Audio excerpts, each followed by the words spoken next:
Hello, ladies and gentlemen. Once again, it is I, Badger Wild, your humble but eccentric space engineers builder, here today, once again, continuing my progress on the Bounty Class Destroyer. Now, when we last left off, we got the front section of this thing looking pretty good. We've got some work to do on the bottom, figuring out how to tie that in, but the primary look of this monster right here, it looks like a genuine monster now. So now we have a genuine monster looking ship. I haven't figured out how I'm going to mount the nacelle system on this because we are going to have a nacelle system coming off the back. Haven't quite figured that out. Looking on here, Renegade Bundy. Hello. Hey, Badger, did you ever see the screenshot I sent? The dog soldier of your station with my one? No, I don't think I have. Is that on the Discord? Because if it's on the Discord, I'll go check it out tonight. But yeah, so far we have the upper part of this being done. I think I'm going to grab the system here and just start pulling it off. We're going to have two arty guns coming off about here and two arty guns in the back as well as some in the bottom. And I think we're going to grab this section on the bottom here and just start kind of pulling it back up and over as soon as we figure out how I'm going to do the power supply in this thing. I don't know how we're going to do that right now. That's gonna be a little bit one. It's in the DMs between us. Oh, okay, good. I'll check that out as soon as I get the chance. But thank you for joining up here, Renegade Monday. So right now, yes, I know this thing is taking a long time to build, and I'm not sure if we're going with artillery turrets because I kind of want this thing to be like a shark, where it flies in and it just attacks things. Hits hard and fast. It just hits with a bunch of forward-firing weapon system, kind of like a Klingon.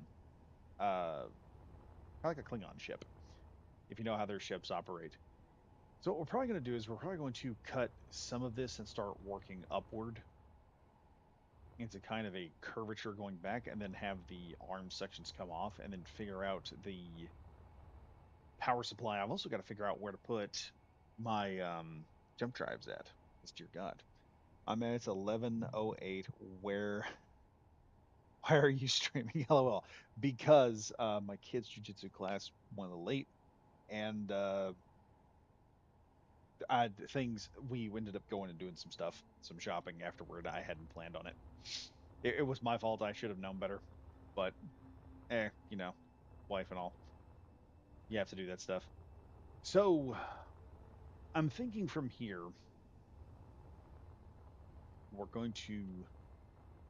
I'm gonna figure out how to create some kind of lip section there, right here, that I can build off of, and then I'll figure out how to put jump drives and everything else. And I've got to figure out, I've got to start welding up a lot of this other crap while I'm at it, because if I don't, I'm going to end up in a pretty serious situation, I think, where I'm going to need a lot more stuff to work with. Oh, no, no. But I have seen some people do some cool stuff on Space Engineers 2. I think I'm going to do a Space Engineers 2 stream again. One, I have a ship in there I need to get done. And the other reason is I've seen what some people have been doing with the build system, and I just want to jump on that and just go with it. Yes, we are still hand welding a lot of this because I'm not sure how this destroyer is going to work out yet. I've gotten things done in a way that I want it, that I want them done,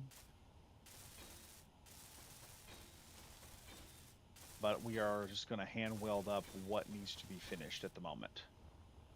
Nothing crazy. Nothing crazy.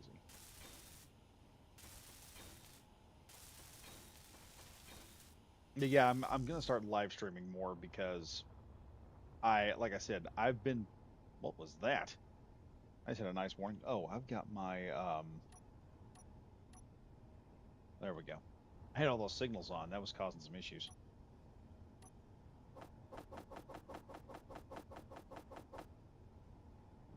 There we go. I like a screenshot of the nacelles I built on one of my ships. If modified, I'm sure it could work well.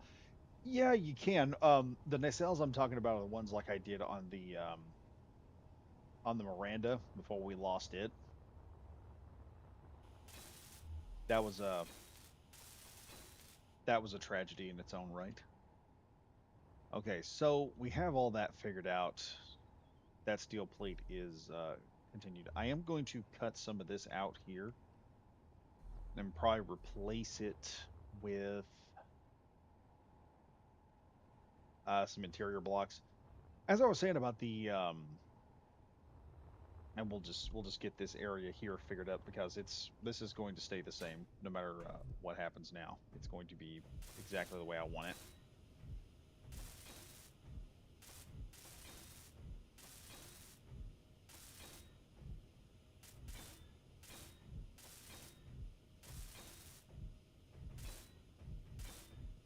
I know I do want this up to at least there done. Now I want to get past this half blocking really quickly because the half blocking, as cool as it does to have some thin layers on here, it's going to eventually run me into some problems very quickly. Never saw that ship. Yeah, so what I did with that one was I had nacelles on it. And the cool part about the nacelles on that particular ship was they were full hydrogen tanks, small ones, and I had enough on there for about 1 and 1,000 large, 1 15th large hydrogen tank. So I had my entire and we actually took it out, got into a fight with it, and it took a hit to the tank, blew one of the tanks completely out, but the baffling inside of it prevented the other tanks from getting hit. So it was just an awesome method of keeping the ship safe. And I'm just like, yeah, we're gonna do that again.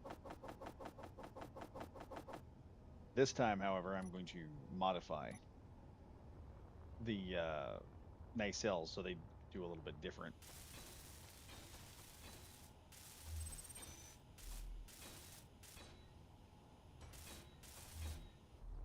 There we go. All that's getting done.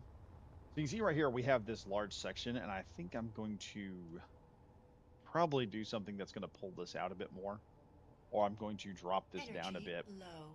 so it will work a little bit better. I know I want this here, so we're going to keep that.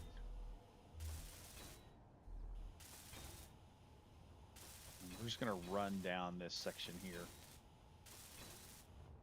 So the plan was either some massive guns on this, and I may do that with a much bigger battle carrier like ship in the future.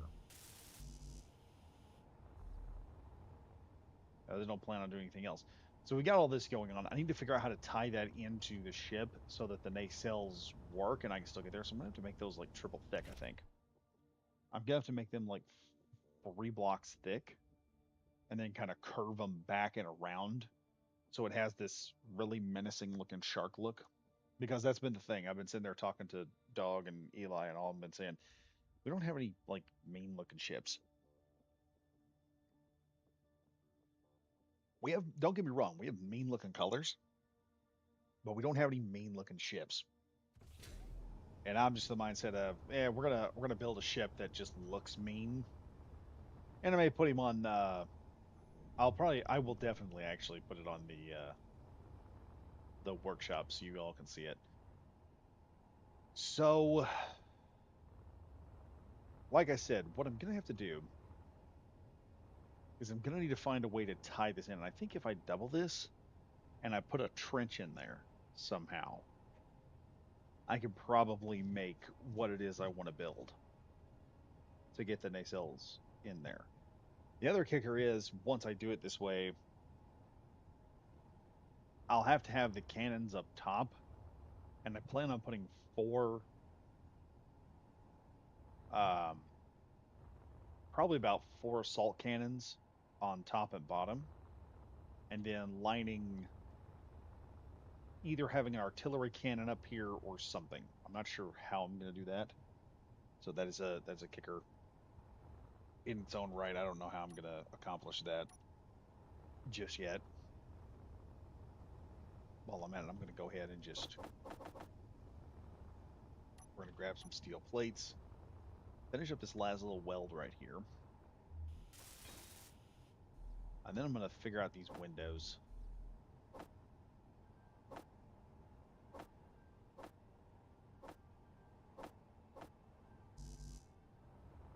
All right, now we'll just weld a few windows up real quick, and that'll be that.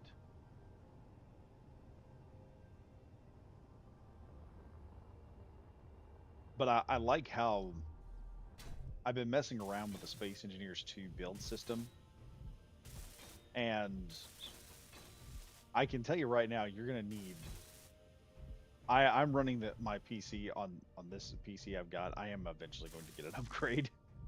I cannot help it. It has to be done.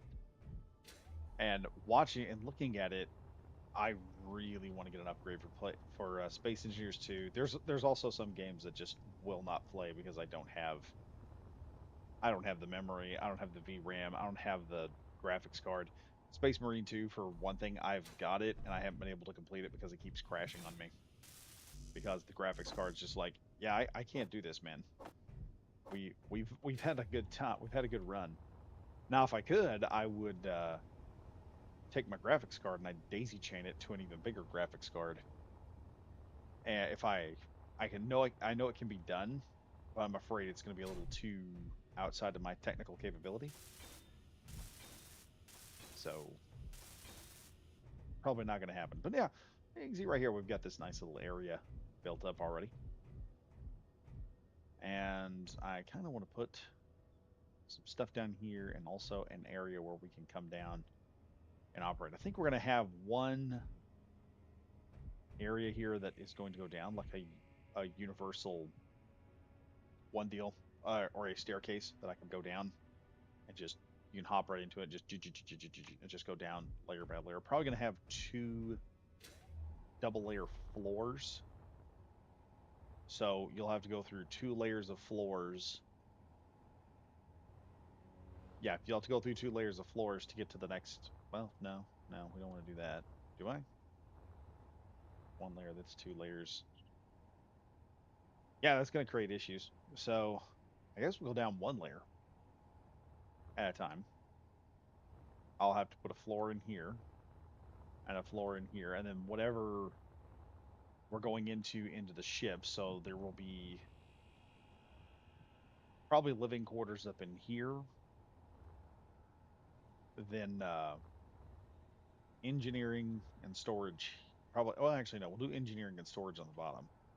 We'll do like med bay here, and then that'll be it. It doesn't need to be fancy. It doesn't need to be fancy at all. It just needs to work. That's it. We just need it to work. It will just work when we get done. All right, so we're gonna grab more steel plates here because I like to tie things together.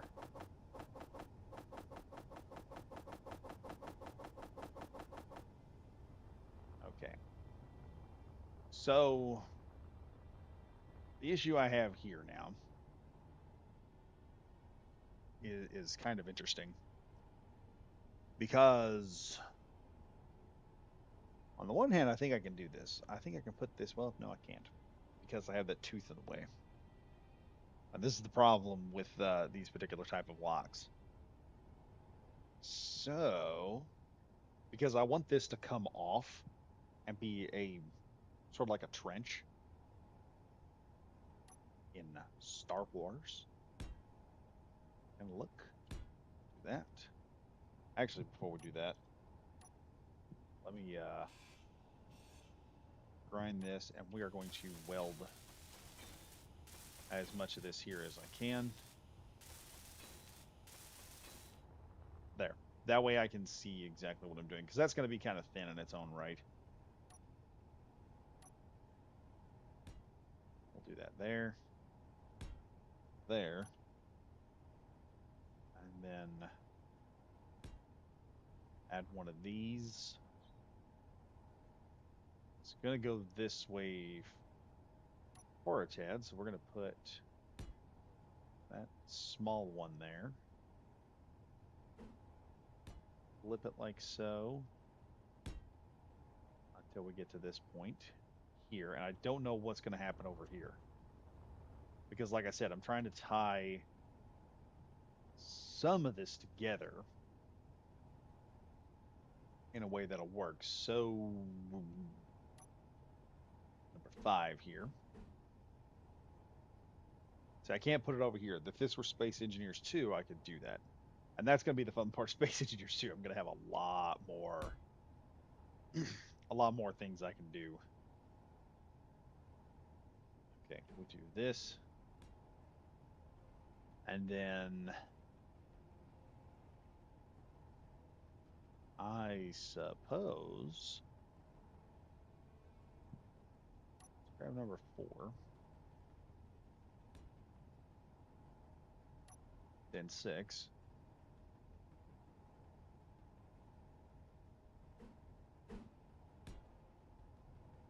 There, you can kind of see what I'm going for here.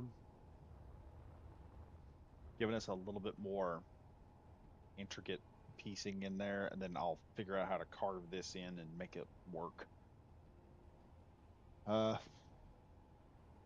Let's see. Number 3, I believe, is what I need here. This semi-halved block. And then this is going to do what I'm expecting it to do, which is 5, and that is going to open up there, which is going to start coming out that direction, which I got to figure out how I'm going to run that particular piece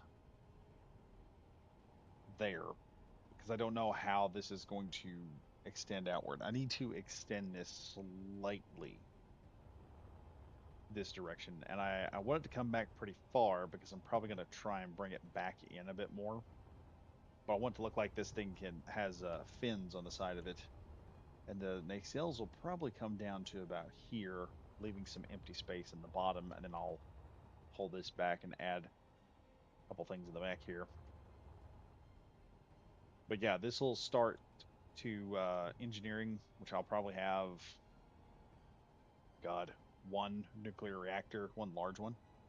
That'll give us some kind of power, and then we'll have the next set of power supply in there, and then a series of guns. All that good stuff as we get this baby figured out.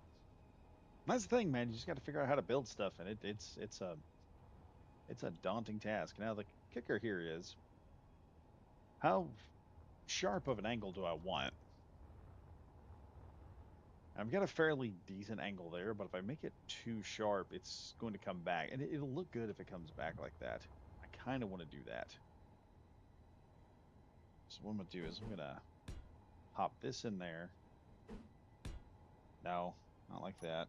You fool system. Stop doing that to me. We're gonna see how this looks first.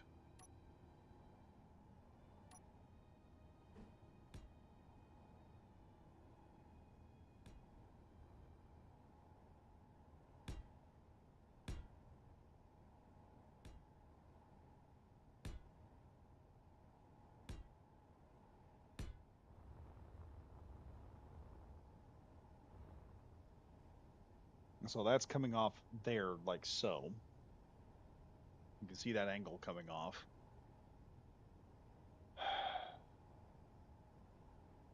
And I'll have to build somewhere in an elevated position so I can put a arty cannon in there.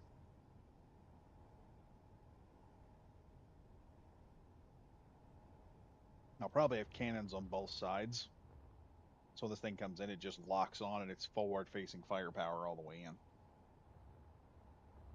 Now with that coming off, I kind of want to make a little bit more of a longer pull. This is Energy where low. This is where doing this is going to come in handy.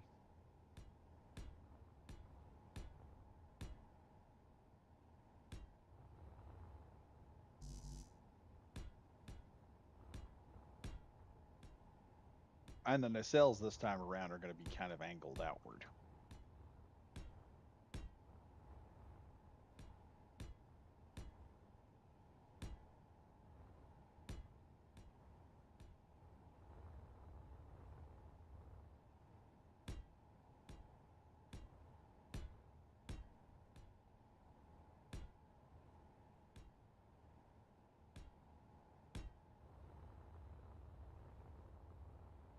Like so, as you can see right there. And I don't know, I may curve it slightly inward. And I may rework this at some point so that it kind of has a bit of a curve here. This is kind of a little too straight for my taste. Let's go up here and get filled back up.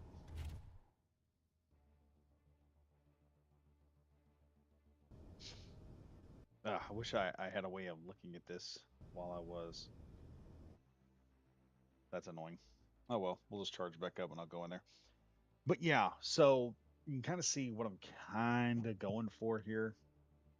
And I may not do this. What I may do is I may cut that back section off and kind of just curve it slightly around and then bring the nacelles in there. And like I said, I'm going to do the nacelles at kind of an angle. So the ship's kind of, um, it's elegant, but in a way that assaults your senses, if you understand what I'm saying there. So,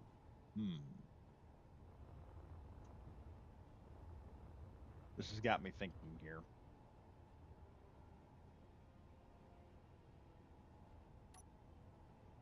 Let's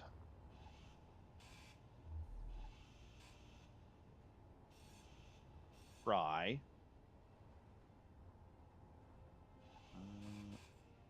something new here. Because this is not going to do as good as I hoped it would.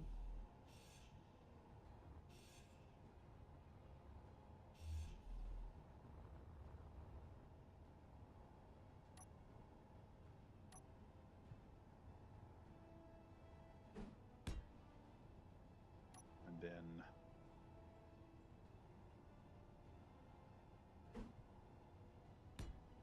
six.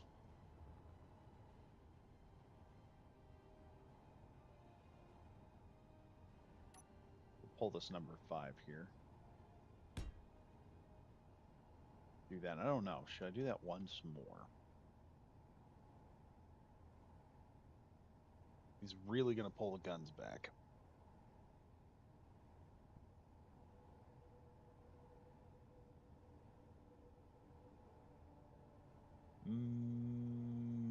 Yeah, we'll do one more of that before I start evening this out and giving it the look I'm wanting to do. I could pull up here and do this, but it's going to affect the look of the ship, and I don't want to do that. So one more of these, and one more number 6, and then 5. I'm going to add one of these. There we go. Wanting this to get really nice and a good slope effect right here going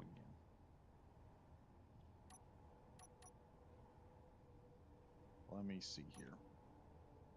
No.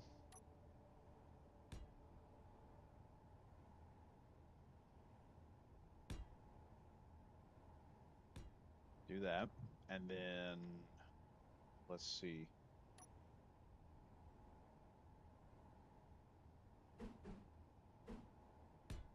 Boom. There we go. Nope. I need number 4. There we are. Look at that. And that's kind of curving it outward a bit more. So for that, we'll go number 3 here for this semi-half block.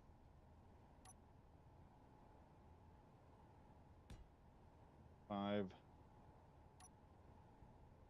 Pull this one more time, but instead of going all the way out, let me look at that real quick.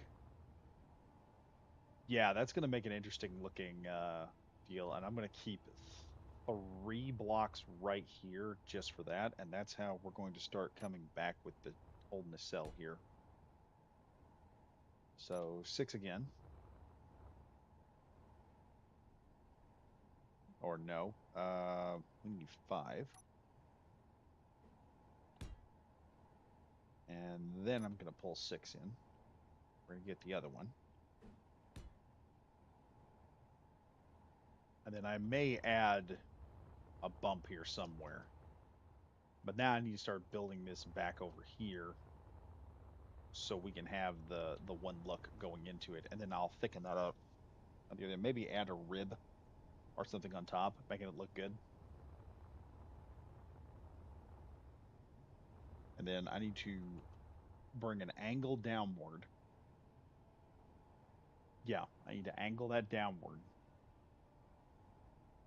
And then start building the nacelles and make them look really, really terrifying. And this will make it look more of a skeletal looking ship, and that's what we're going for right now, is that skeletal look. Going for that pirate skelly look.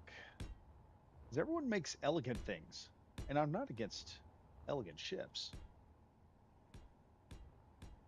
But, dear God, we can make something look evil every so often. It's fun to be the bad guy sometimes. I'm just saying, it's fun to be the bad guy. So let's see, we pulled this twice going this direction. And then should be 6 again. And let's see. What am I doing? Because now this gives me some real estate also. So I've got real estate for guns. I could put 2. I could affect the shapes out here. Let me show you here. I could affect these shapes here and add some bulking.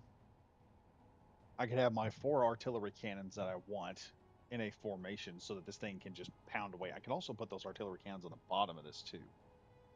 So then I would have these large sections of artillery turrets. So as this thing turns into the combat of another ship, it just starts hammering away as it's moving in. And then I can figure out a way to put the thrusters on this thing to where it will actually fly properly without it getting in the way. I may be able to internalize a lot of the thrusters, which would be nice if I could do that. So we're gonna see. We're gonna see. We're gonna see if we can do that.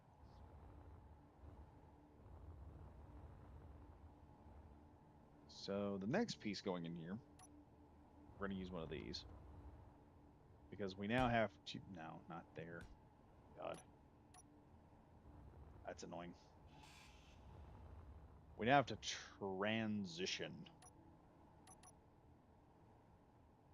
So we're going to transition this one from here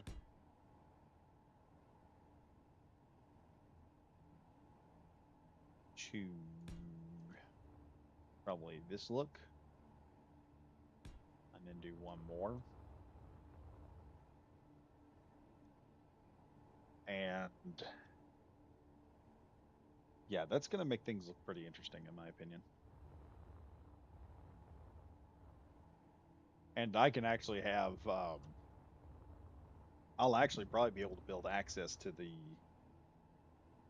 nacelles if I can, if I can figure that out. I may be able to do some access to the nacelles. Just run it down through there and go right down to the nacelle system and access it wherever I need to access it at. So we're at this point.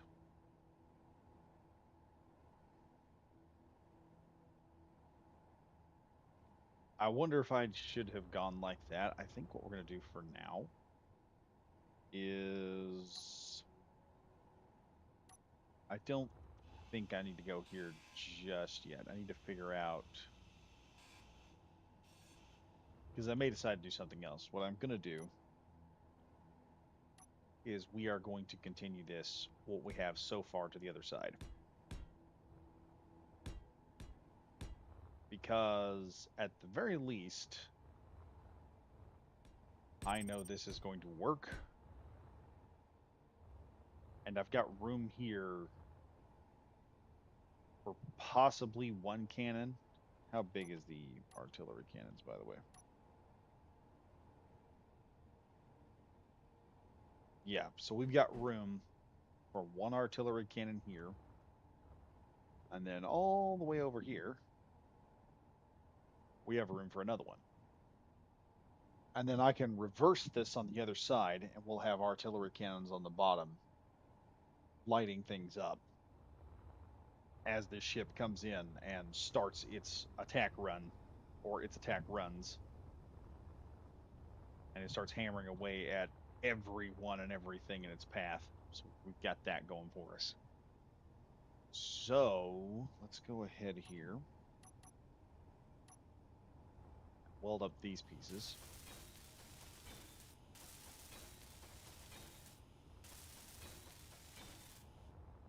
So we know where that's going. Let me see, how far is this going to go? 1, 2, 5, 6.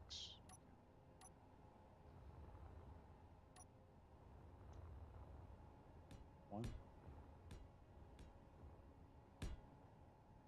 because one,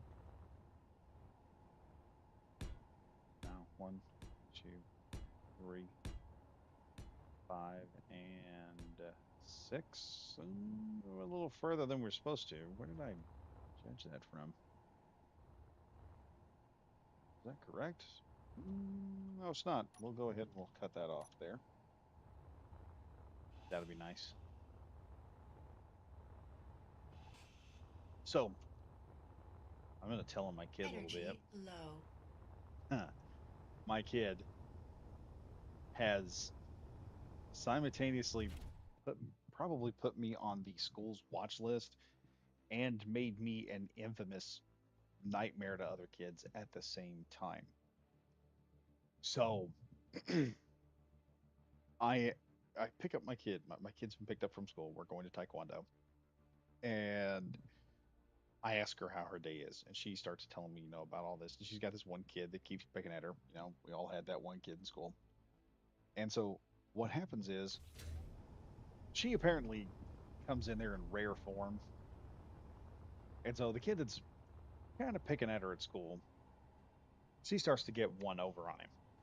And she starts to, verbally, in the verbal jousting of things, she starts to get, one up. She starts beating him in the verbal jousting. And finally, he has enough and he goes, "If you don't be nicer, I'm going to get my dad. And he's going to come down here and take care of all this." And my kid, I asked her, I go, what did you do? And she goes, "Well, I told him that if his dad come down here, I was going to have my dad come down here. And then I said, and my dad's worse than your dad because my dad knows things." And I'm like, "Oh God, what did she say?" So I said, what did you tell him?" And fortunately, this is where I told my kid long ago how to threaten somebody. The way you threaten someone is you don't tell them what you're going to do. You just it's like the whole concept of when the reason why the term, or the threat by Rambo of "I'm your worst nightmare" goes into play is you are causing that guy to go into his mind and then start reliving. That's why the term "I'm your worst nightmare" has become cliche. I told my kid a long time ago, I said, if you're going to try and intimidate someone, don't tell them what you're going to do. Let them think about in their mind what you're going to do. Let them rot inside their own head. And that's what my kid does, this kid. He goes, "What kind of things?" And she turned around and she goes, "My dad," she said, "the kind of things that lets my dad handle guys like your dad." And left it at that. And I'm sitting there going, "Oh, I am going to get a phone call from the school." I sound badass coming from my kid, but I am so getting that phone call from the school. I am dreading that. I know this is coming. My wife just turns and looks at me. while we're in the vehicle. Like, you did this, and I'm just like, yeah, I know, but I either way, we're gonna have fun with that one. So I'm just waiting for that to hit the fan here pretty soon. But yeah, my kid just goes in there and just like, yeah, my dad is makes me out to be like I'm some kind of government I don't want to say this on YouTube because it would be bad, but it's like, oh yeah, my dad's like a government assassin or something like that. That's what's going through this kid's head. I know that's what's going through his head as he's sitting there going, crap, what does her dad know? And if he goes and tells his dad, oh boy, we're gonna have to go to school and we're gonna have to explain all of that. It will be fun. But I got done with that. I thought, this is a that's she could have said worse things. She could have said something worse. It could have been worse. It could have been worse. Let's see. So we're going two more down, I think it is. This is why you wireframe everything up, because you start getting a great idea of how this ship is going to start looking. I think the next one, we've got 42s. I think the next one's going to come up one, and I believe that that one.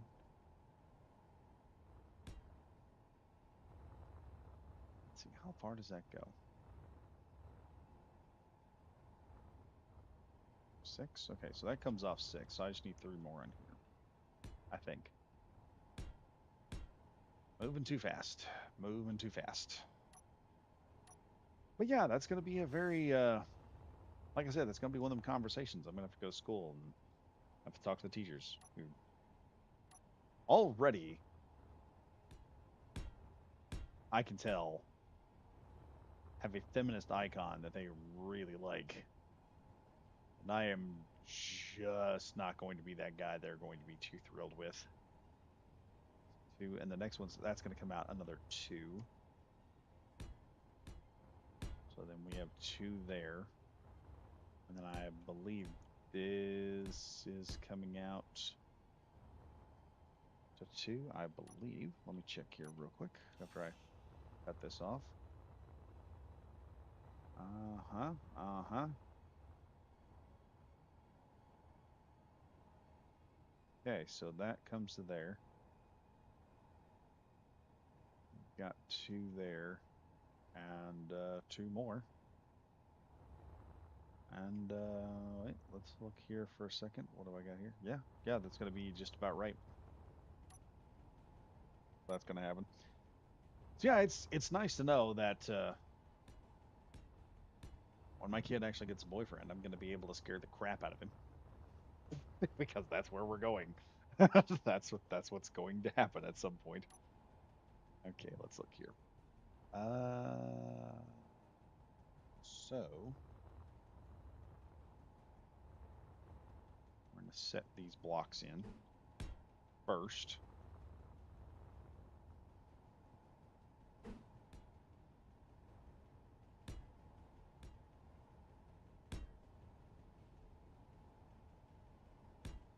All right, all that's set. Now for this particular block here, get these partial blocks in. Yeah, just fun times with my kid, just going in there and being like, yeah. I mean, I applaud my kid for making me sound awesome, but I eventually told her, I said, look, you're gonna have to be a little bit more careful what you say in school. Just, I'm not getting on to you. I'm glad you avoided a fight and put a kid in his place. Who really, this kid has just been a terror. Which is one of the reasons why I disapprove of the kids of the school going, oh hey, we're going to do a new system in which it doesn't matter that your kid has done wrong or not. We are going to punish all of them. I despise that form of schooling for the fact of there are people out there that just don't care.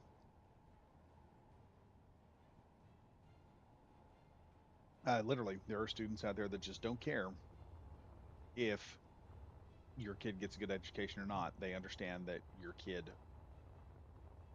want your kid to have an education, and they don't care if they mess that education up. I'm telling you, those little twerps are out there. When you've got a kid that just doesn't care, yeah, you're not getting too far. Oh boy, that's interesting.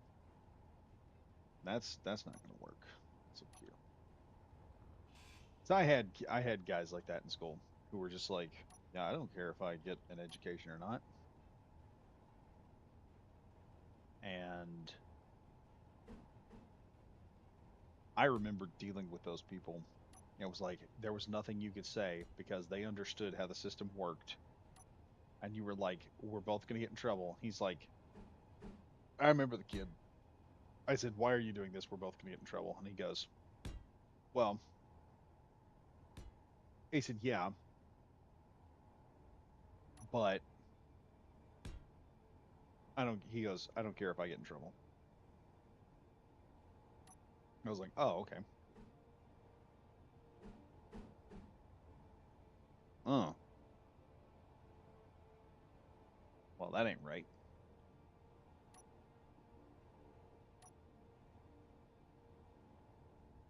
Let's do that and this. Like I said, the whole concept of we're going to punish your kid, even though your kid didn't do that. I remember in school, I walked into the room with a bloody face, and our music teacher was awesome. This is when I was doing music class in the 6th grade, and my music teacher was awesome. And he walked in there. He had common sense. Walked me in there, told the principal, told the principal and the assistant principal. He goes, "Uh, here's him. Here's this other kid. And what I think has happened is this kid attacked this kid because he has a busted lip. So the kid that attacked, you don't need to do something about him." And he just took me down there as witness to it. The assistant principal and the school principal both decided that the kid that punched me in the face was going to get, I think, 1 week of suspension, and I was going to get 2 weeks of suspension. And I remember my mom freaked when she heard that. She goes down there and she says, why is my kid getting 2 weeks of suspension and this kid's only getting 1 week of suspension when he hit the kid? Their excuse, their their absolute effed up reasoning for me getting a worse punishment was I got hit in the face, thus I must have been antagonizing this kid to get him to hit me. I had deserved to be hit in the face, apparently, according to those people. And I was like, oh, really? That's really dumb. And that didn't fly. That absolutely did not fly with my mom, who then immediately started threatening lawsuits at that point, which is not which at the moment at the time was not a Karen thing to do. That was reasonable. It was like, yeah, you probably should do that at this point. But that ended up happening, and from that day forward, I kind of got this reputation with the teachers. They wanted to really get me from that point onward. They were not happy with my mom going in there and, just laying into them and saying, no, you're not just going to punish my kid for no friggin' reason, which is what they wanted to do.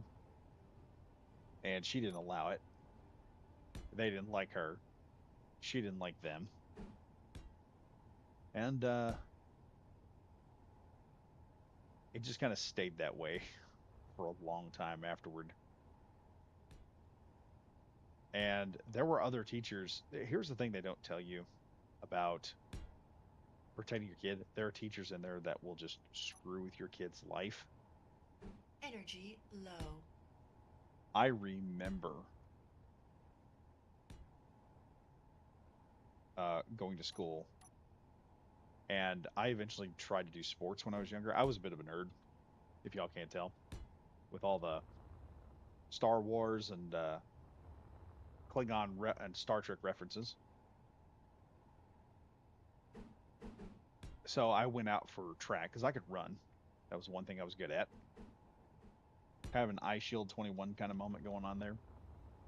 And I remember one of our instructor, who at the time was doing the track meet,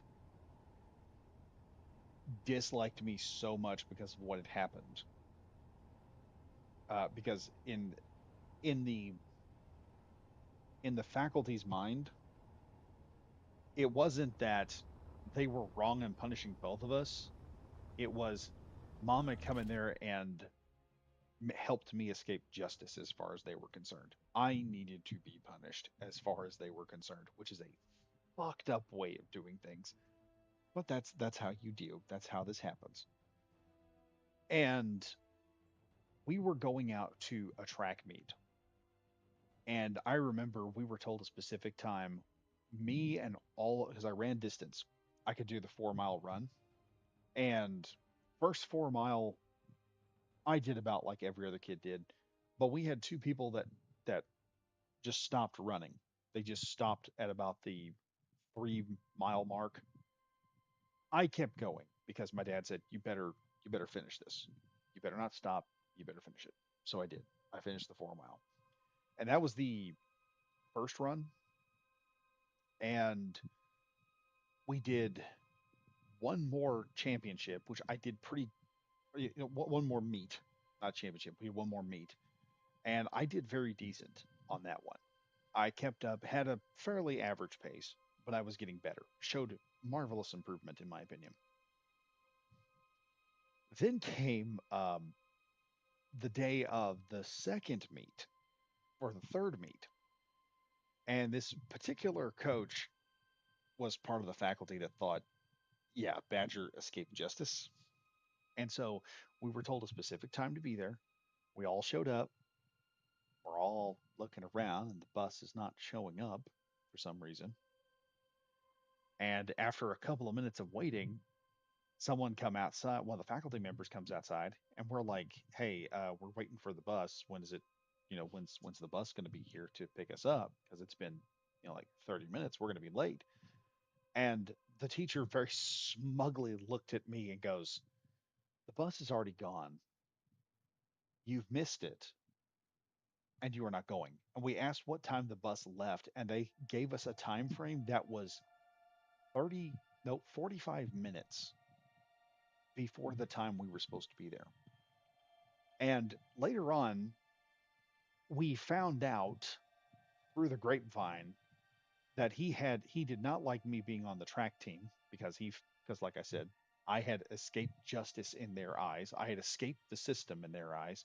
And so he decided that it was he was more than willing to sacrifice the entire distance running of his track team, of the school's track team. He sacrificed everyone's um, ability to go to the distance running. Everyone who was in the 4 mile, everyone who's in the 1 mile, all the distance runners, because we all rode the same bus. He sacrificed that entire possibility of making it and hurt their ability to perform just to come after me.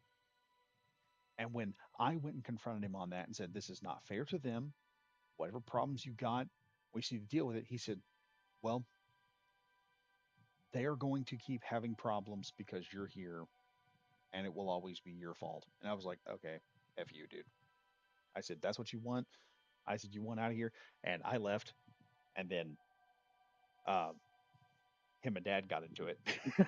And that didn't end very well at all. That there, he tried to, he thought because he had run me off, I had just left. And I told dad why I had left. I said, "Look, he's going to hurt the kids because of me." I said, "I'm not interested in that."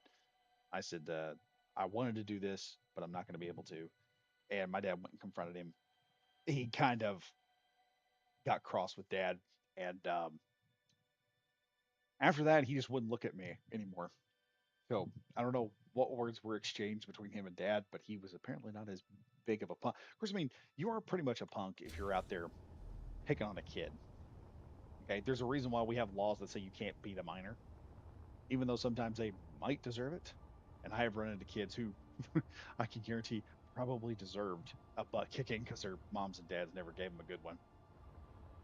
But that was a situation there that was like that. That's why I have this thing of, if you're going to get in trouble for something, you should probably have earned it, not, oh hey, look, we're just gonna punish someone because they're a bad person, whether they did the crime or not. So I was like, you're not gonna learn anything. Number one, you don't learn anything. I just realized we're gonna have to cut this out here, and we're gonna have to weld this one piece.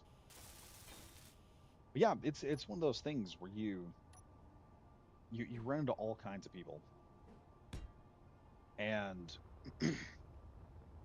I've never liked that mentality of, we're gonna punish everyone. I didn't have to cut that out at all.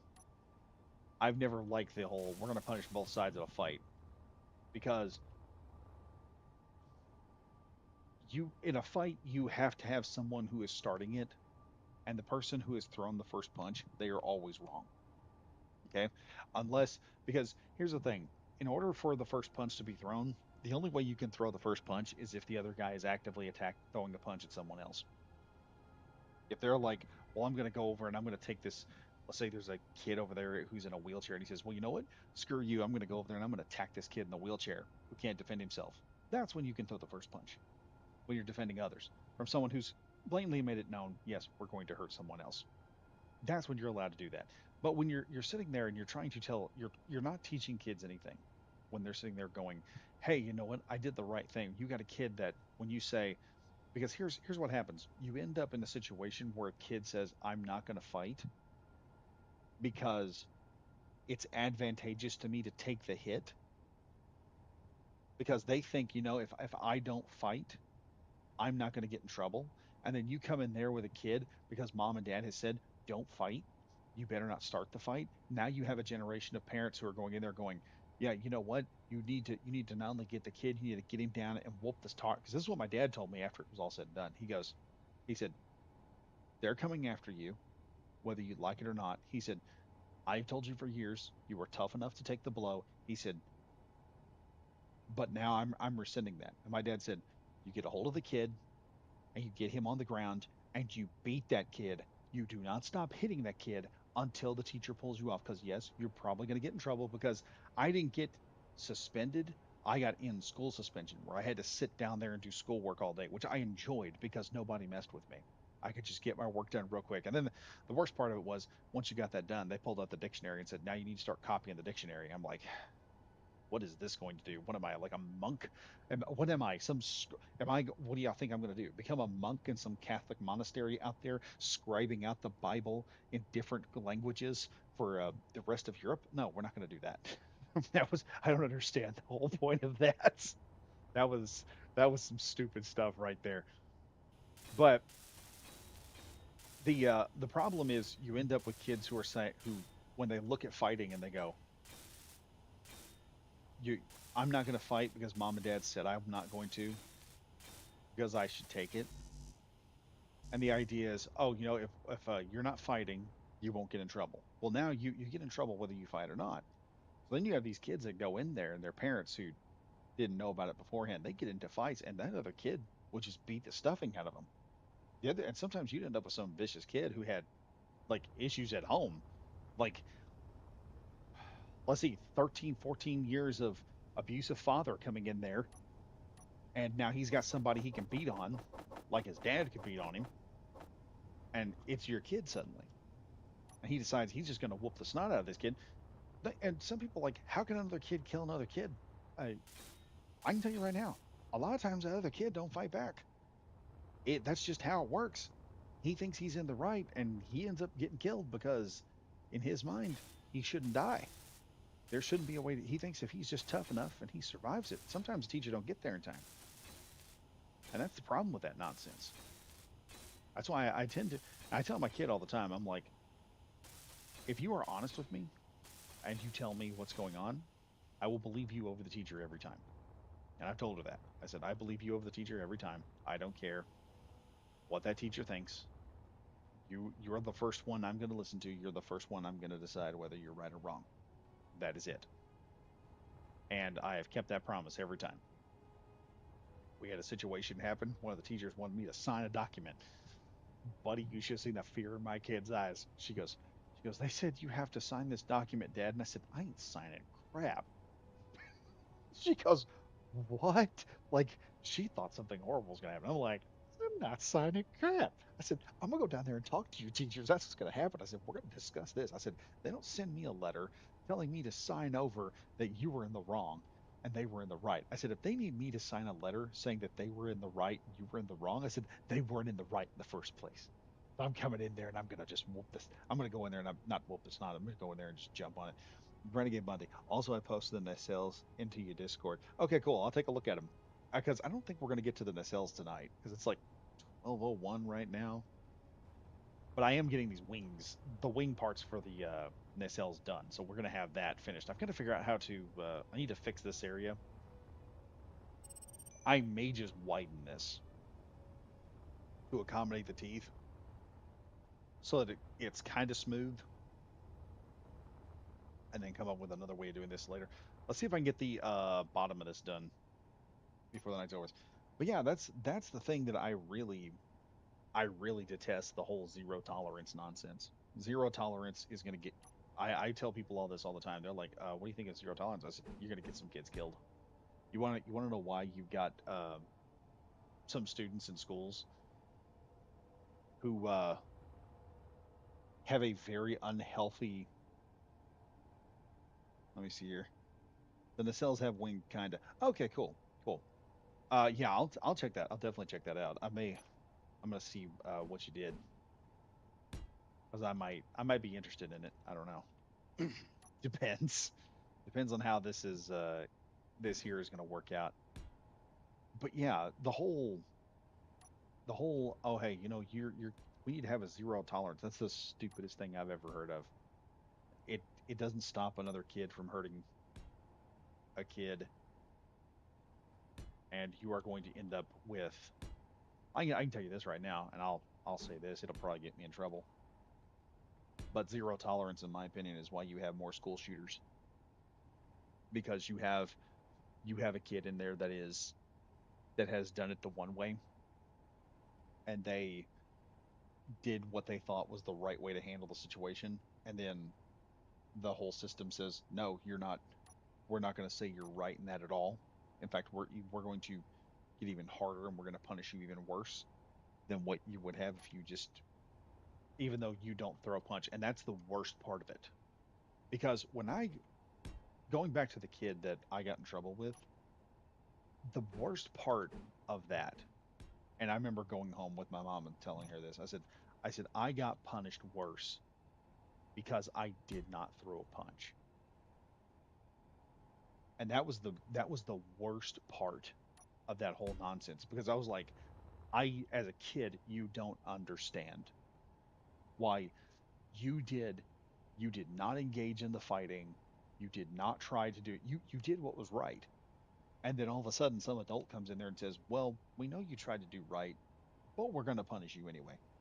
And you got young kids that are sitting there looking at that going, "I did everything right. I'm still being punished. F the system. I don't care." And they dip out of the system. And then you then have a monster at that point. And that's what you get. You get a monster at that point who doesn't care, doesn't care what's going on. There's no reasoning with them at that point. And there's always these people saying, "Well, if I could just talk to all these teachers," that just irritate me when they go, "Well, I think some of these kids, if you just talk to them, I'm promising you, after zero tolerance, there is no talking to that kid.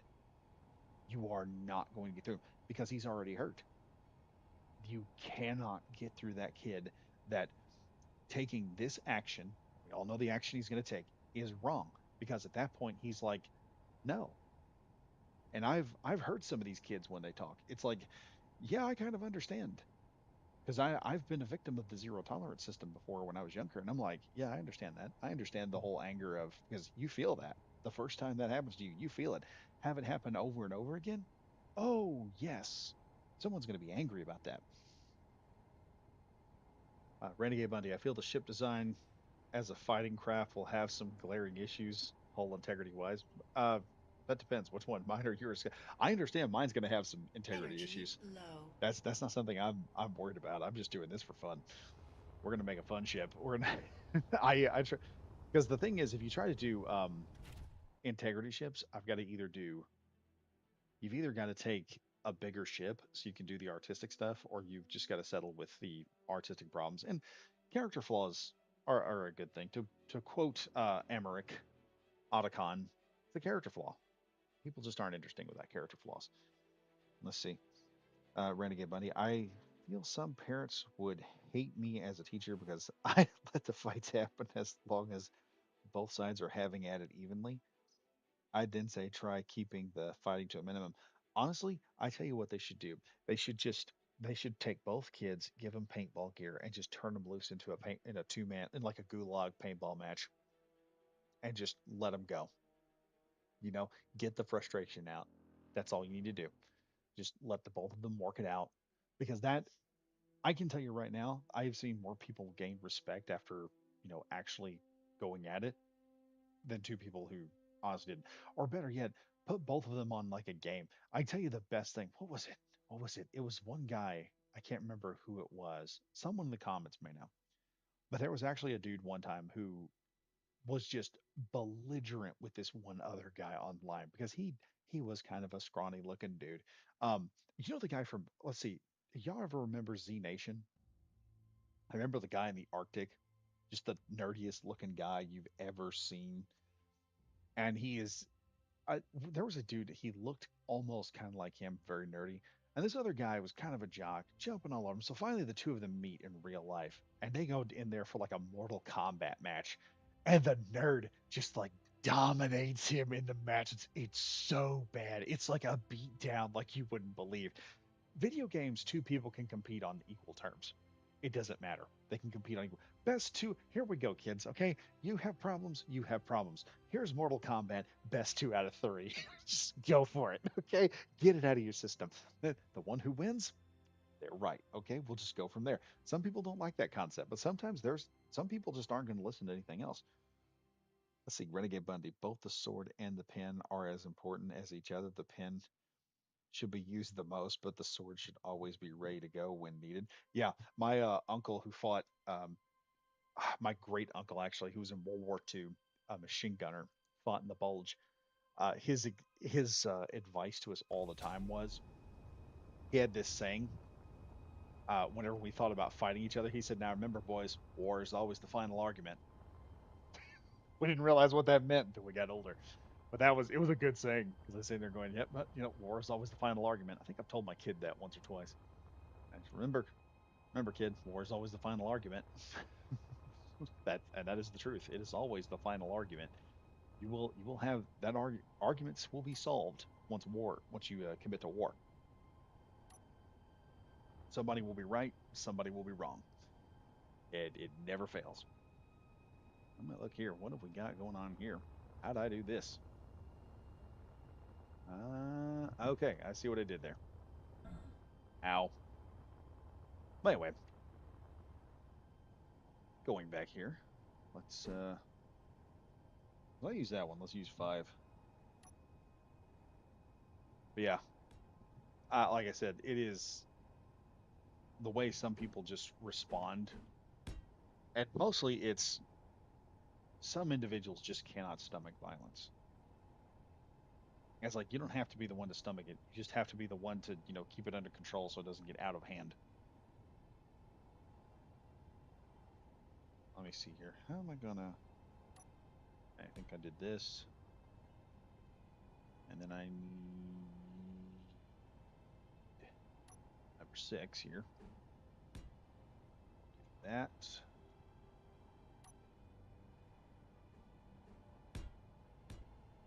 3. But yeah, that's one of them things that I my kid was talking about, getting bullied today, and I was like, and she threw that in there, and that's where that always not. Renegade Bundy, my younger sister always tries starting the war, even if what I have said really isn't that much. Yeah, here's where I'm going to say something. It's not sexist. Women tend to start a lot of fights more than men do. And I think that comes down to the point of women don't have a lot of physical power. And I'm not being sexist about this. You can you can see this in chicks who have actually done fighting, like a chick that has actually fought some fights. She is not that intent on starting things with another chick, even if she's got a man there. She doesn't want. My wife is that way. She's like she doesn't want to start fights if it goes in there. Of course, we also came to this agreement when I was younger. I said, "Look, I will defend your butt from any man, but the moment you start that fight, you're on your own." I told her, I said, "It's not me being a bitch." I said, I know I can handle another guy if I have to. I just shouldn't have to." And we left it at that. And so she's never actually started a fight with anyone, and I've fortunately never had to deal with anyone. See, I think we're going to stop that there, and we're going to start building. We'll go to here, and I'll leave this section open because I don't know what I'm going to do there.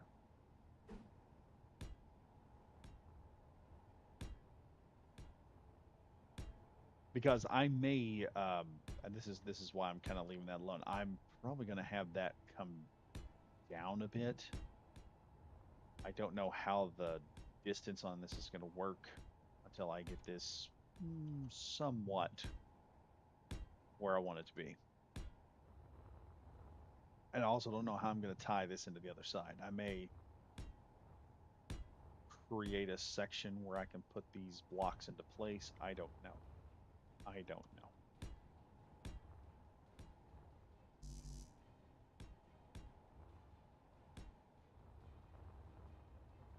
But on here, we're going to start this portion here out a bit. I know I'm getting this all the way out here. But yeah, and part of the reason my wife doesn't start fights in public, it's kind of like, what was that one woman that came up? I'll give you an example of this. Who was that one chick that came out and started, was in the street, got into it with a chick in road rage, and after she started the fight, that one guy, he gets out and he just like absolutely pile drives this chick into the ground.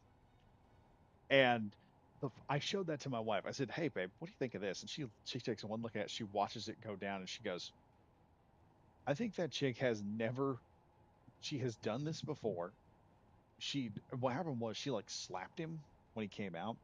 He comes out of the vehicle, tells her, get back in your car and everything else. This is the place to do this." And she hauls off, and she gets mad. She smacks him when he gets steps forward, and she goes, "This is a chick who has smacked several men and never had to pay for it." Like even my wife understood that woman had Karen had crossed a line at this point.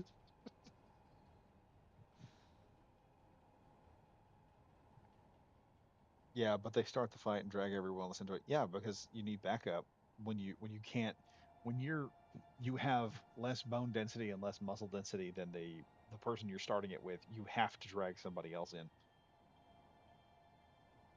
Like I made a joke of stealing the remote from for my sister's light as a joke since she has the app for the light on her phone. She got heated. Yeah, yeah. My sister, I came out of the shower one time. My sister got pissed off and clawed me in the chest. And I was like, "What the frick?" Like just, and it was like cat three good marks right across my chest. And oh, my mom was pissed. That at that point, my sister lost her nail privileges. At that point, and of course, yeah, I'm a bit of a shit as well. I'm not gonna lie. I do some stupid stuff sometimes to just irritate people because I can. Because some people are just dumb. Some people just make it. They're like they're like so they get so anal. It's too easy not to mess with them. And so I end up being the architect of my own demise a lot of times. Not going to deny that at all. But it's like some people they gotta try. I don't know what it is. Some people just got to try. Now, bringing this over, and this is the part where I'm trying to figure out how I want to do this.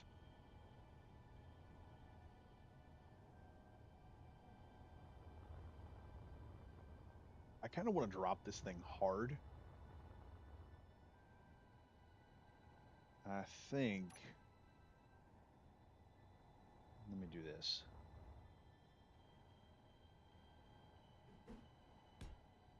Come down like so. In the bottom here.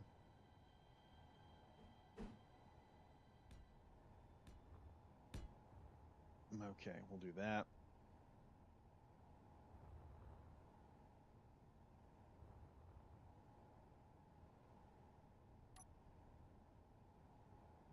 You figure out where. I think this is where the corridor is going to go. Downward.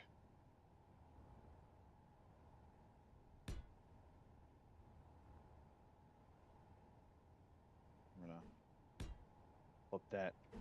But yeah, a lot of times it's the whole, oh, I'm smaller, thus I'm going to start it, but I need somebody else to finish it. That almost always happens.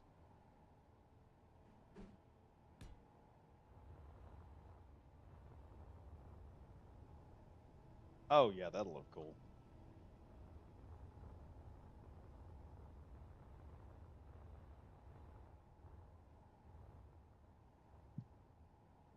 Now the only question here is,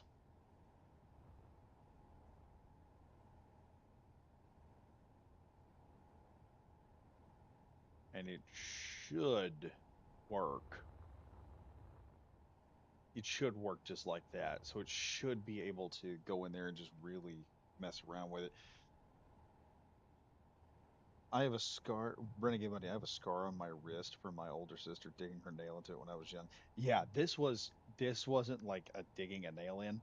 This was like raptor claw right across the face, about 5 inch long, three like 5 inch long gashes right across the front of my chest. To this day, I still have no idea why she did it. It was kind of weird. Like my sister got mad at me one time and called the cops because she miscalculated how much strength would be required to hold the thing up. Well, actually, no, she didn't miscalculate. What happened was the handle broke. She was in the way. I was trying to get to some ramen. She wanted me to fix her stuff, and then the handle. She decides that she's going to put her weight into the cabinet, and I'm like, "Look here, I'm bigger than you by like I'm like a head and shoulders taller than you are. We're just going to pull the whole cabinet open." I just put my hand on one side of the cabinet, pulled it. I got it about halfway open, and the idea was I was going to get it open, grab a pack of ramen. And there's a moment's hesitation. I'm glad I did, because that moment's hesitation, that handle comes off the cabinet, and my sister flies forward, smacks her head on the counter, jumps back up, and for some reason thinks I hit her. And I'm like, she goes, "You hit me." I was like, "No, I didn't." I said, "I absolutely didn't hit you." I said, "That was your own damn fault, not mine."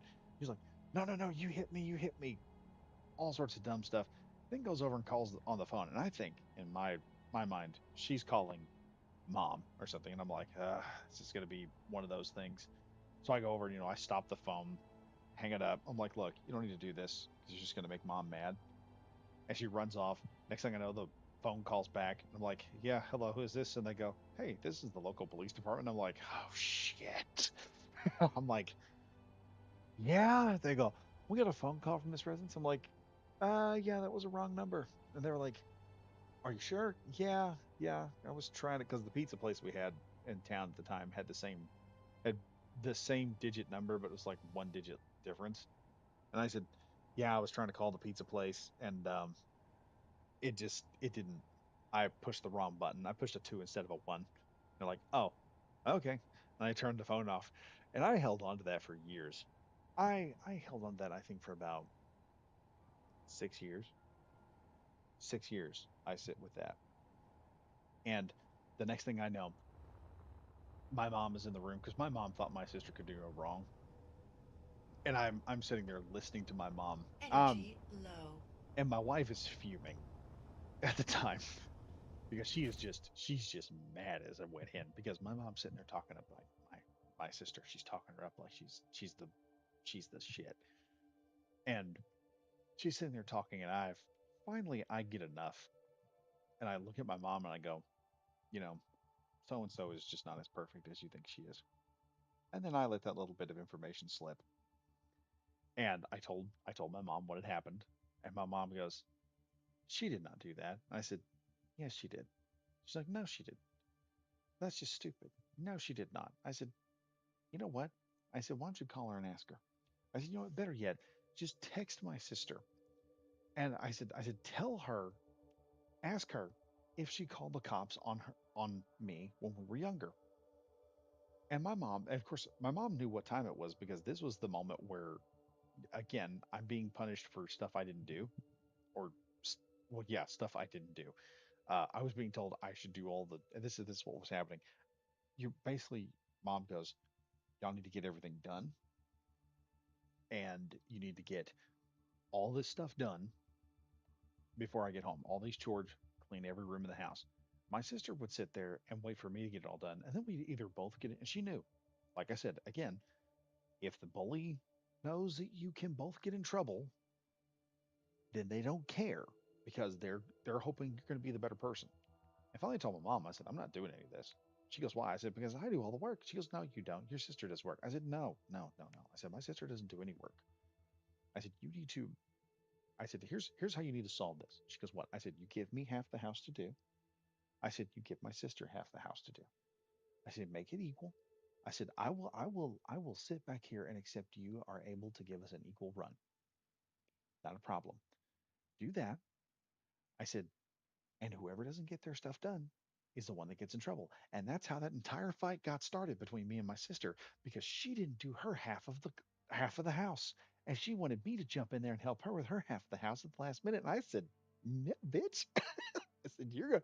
I was like, "You're going to fry. This is your comeuppance. I have figured out a way to get you on this, and that's just going to happen." And so that's how that nonsense. So my mom, fast forward to the future, my mom texts my sister and she goes, did you call the law on your brother at such and such time? And my sister's response was so comical. She goes, she doesn't just outright lie. Okay. And this is the thing. She doesn't outright lie. What does she say? Yes and admit it? No. Does she outright lie and say no? No. She goes, who's asking? It's like, how could you get more guilty? And my mom freaks at this moment. She's like, oh my God, I can't believe she did this. Like she loses it at this point. I said, Mom, I said, we can jump on her now. I said, or we can have some fun. Okay, we can have some fun with this. And she goes, what do you mean? I said, start coming up with information. And my mom starts going, I'm feeding my mom information right now. And I'm feeding mom information, and I start just texting her what I want mom to say because I know what's fixing to happen. In a few minutes, my phone rings, and it's my sister on the other line. And I just pop her on. I tell my mom, shh, tell her, shush, be quiet. Tell both my mom and my wife, be quiet. Put my sister on the speaker. And here's my sister sitting in there, the golden child, telling me that I need to shut up about the time that she called the law on me because mom's asking questions now. And she doesn't even know that I called the police. I said, well, sis, you did call them for no reason. I said, you were mad and you were. She goes, I don't care how mad I was at the time. I don't care if I did call them and it wasn't right. You just don't need to be talking because mom's asking. I said, look, I'm not. How do you? I said, number one, I said, what makes you think I'm even telling mom this? I said, "Sh- she probably. I said, I don't know where she's getting the information. Of course, I did. I'm lying to my sister at this point. I don't care. Mom already knows. And I'm sitting there like, everybody's getting an education at this point. And I'm like, look, you did it. Maybe you should own up to it and just tell mom because it'll just make it better. No, I'm not going to do that. As far as I'm concerned, mom will never find out. And my mom finally can't handle it anymore. She goes, I already know because you're on speaker right now. Oh boy, just nice. That was perfect. It was the perfect moment. And I'm just sitting there. I'm sitting there. I just sit up. And later on, my wife sat there talking to me. She goes, "You let all that happen. You sat on that information for years before you finally just let that out." I said, "Yeah." I was like, "Look, if it's gonna, you're gonna start that with me. We will be fine. But understand, if I get a chance to bite you in the ass with it, I will. I don't like being wronged. I don't like being bullied. And if I can, I will get even. It's not me going around there. I'm not saying this proudly in the fact of, oh, I'm this badass doing this. It's just, if you're going to start things, don't start them with me. I don't want the drama. I don't want the problem, but I will be the one that finishes it. Anyway, let's get in here. I think Renegade Bundy's been talking to me stuff. Once I got, he got a Scar's wrist from his older sister digging her nail into it. Once I got older, I realized it was directly above an artery. Yeah, yeah, that's the joys of kids. Joys of being a middle child. Yes, I have had that as well. I was the older child. Dear God, that was fun when you don't have a middle child. That was fun. It's like the one time my sister was trying to push my door open, which I prevented easily, but after she rammed it once, I just let her fly and fall face first. Yeah, that's the thing when you've got like a younger sibling doesn't know how to fight, and they constantly. Who's that one guy? The Wolf dude, who's the comedian.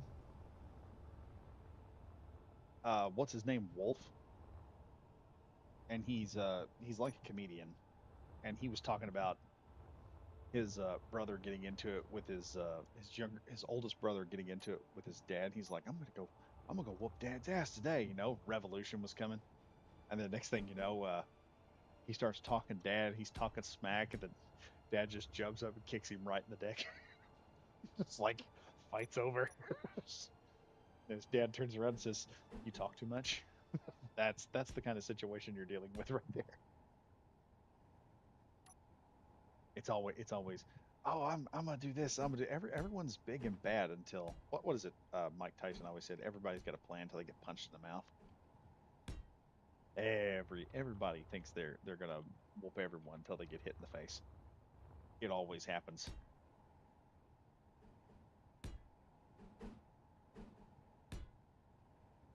Let's see, how many of those down did I go anyway?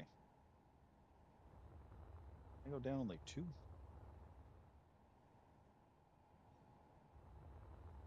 Okay, yeah, we're gonna go down two more.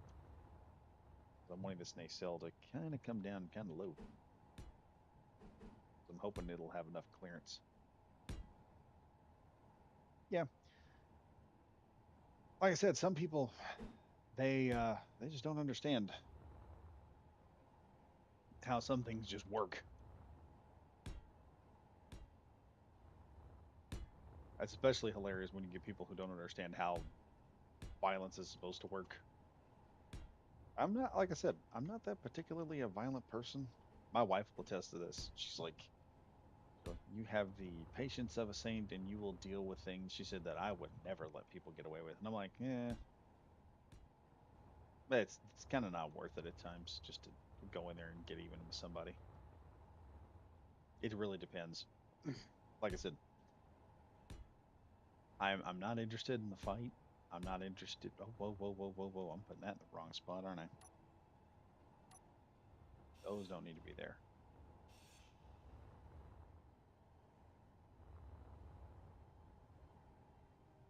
I need that flipped around there, and then I can kind of fill that section in, kind of try and round it if I can. See, I'm also the tallest in the family, so when push comes to shove, I can easily get back by putting stuff where both can't get to it easily. See, yes, yes, that's the difference between being a person who knows how violence works, like it's a last resort. Renegade Bundy has the perfect idea on this. He has an advantage. It doesn't require anybody to bleed, and he can just rule the roost at that point by just putting things on a higher shelf and be like, "Yep, go get that." You think you're big and bad? You think you're awesome? Okay, yeah. Just here, put this up top shelf to see you get that now. Come on, come on, jump up there and get it. I get that too because I am one of the. I'm taller than my dad by about an inch, so I understand that whole. I'm now tall. I am taller and I can do stuff. I understand that. Of course, me and dad rarely get into. We get into more screaming matches, I think, and that's mostly because both of us are stubborn. That's just how that is going down. Okay, this is getting interesting now. I kind of want to put the let's grab these real quick. We'll get some piping done.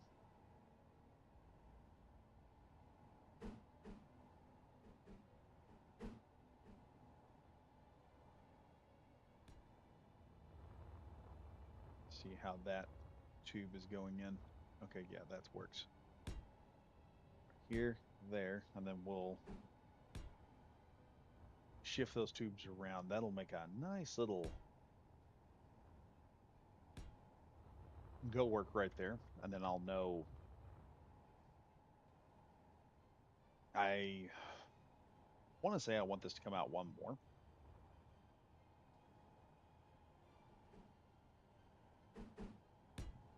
like so.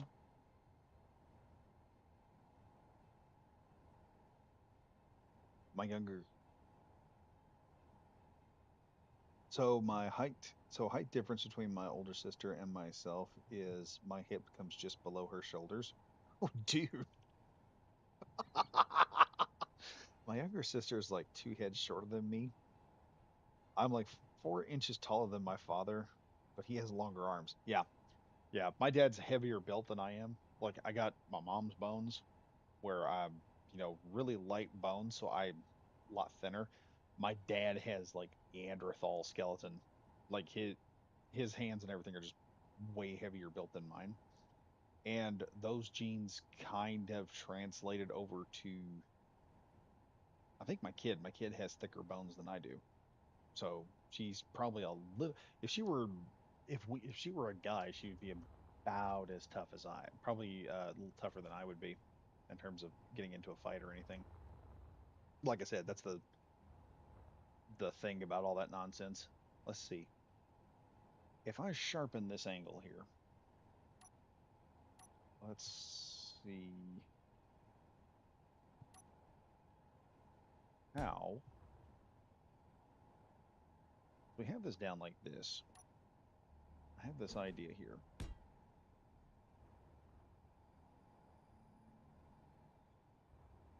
See, I don't know. This is the thing. I need to see. Let's paint this real quick. Let's do some paint. We'll do this, and I want to see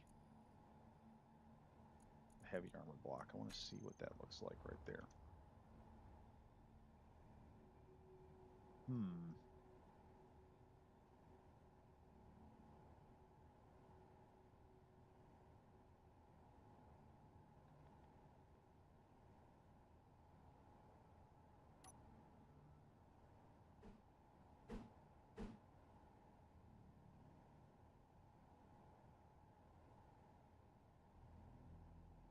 Let's go back to P here. I think I used the wrong one.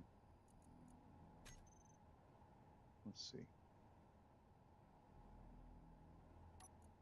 How did we get? Oh, that's right. Heavy armor. That's how we got that look. See, this is the interesting part about the heavy armor here.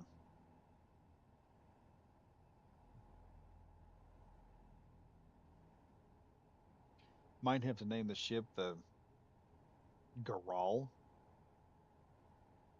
kind of shaped like the head of one. I don't know what that is, honestly. I'll have to look that up. So I don't want to put the heavy armor right there. But number 6, I've got some. See, this is the problem with the heavy armor. I have this weird thing that happens. I can't get that look I wanted. So I'm almost at a mindset of I need to put the nacelles going like they were before, but I need to modify them a bit. So we can't do this. We definitely can't do this. Um, let's go ahead and chop this off here. So what I can do, since we're already coming down to here, we'll put a hmm,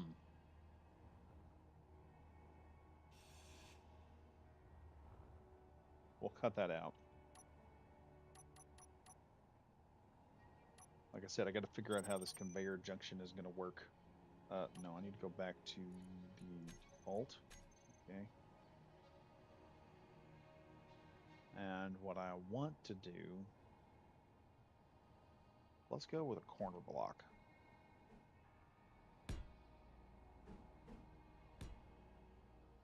here. And then I'm going to run, oh, I need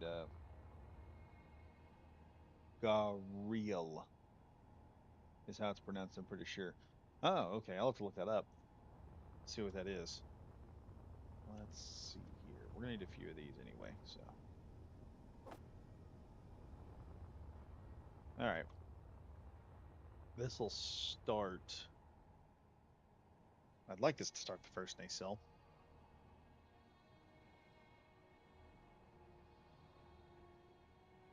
Mm, yeah, this is how I'll have to do it because it'll have to go. All right.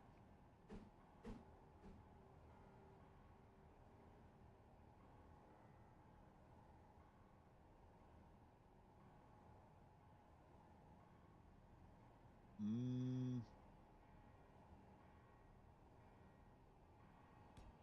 yeah, I'm gonna say this is what we're gonna have to do here.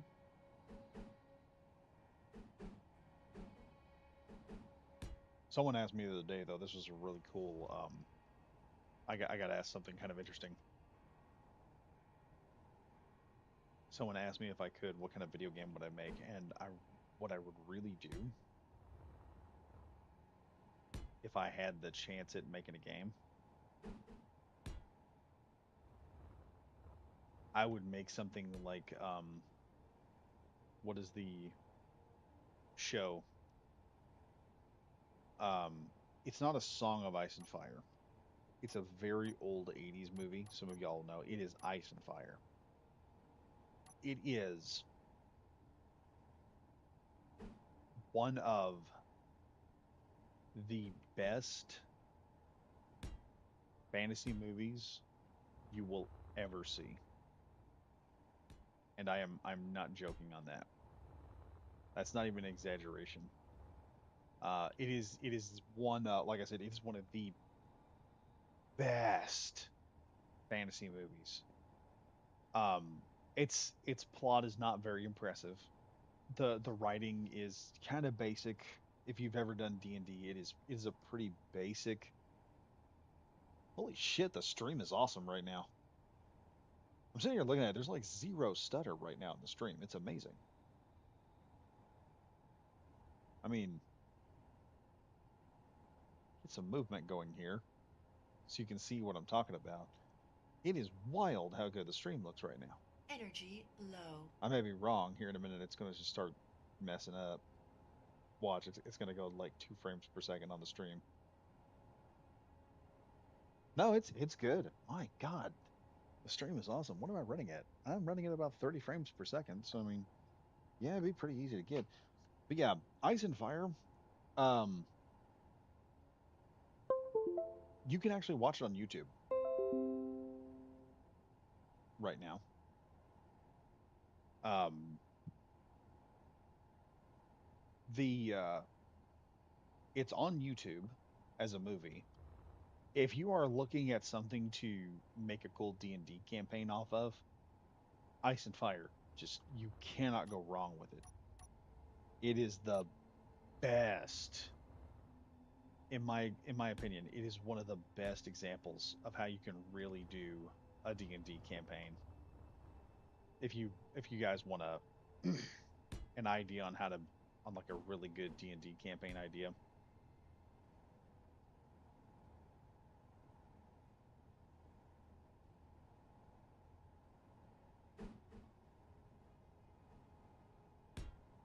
But it's like you have let's see if I can pull up the plot for you. Basically, you have these guys. Um, you have Necron, who is the guy who is leading he's the Lord of Ice, and he is basically pushing the ice fields with his magic at the behest of his mother. So he's a little bit of a soy boy, mama's boy, going there pushing these giant ice spires towards Firekeep, and the men that are standing against him. One of them's Lothar, and he is the main. He is the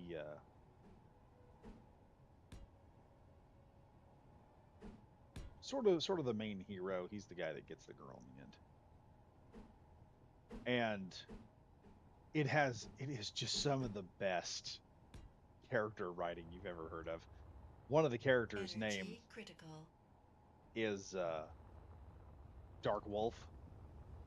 He is not the sidekick. It's very interesting how the characters work because Lothar is the main protagonist, and you get with him and you're like, wow, he's like a really good protagonist, but then you end up running into Dark Wolf, and Dark Wolf is this he's like Conan with a frickin' wolf's mask on.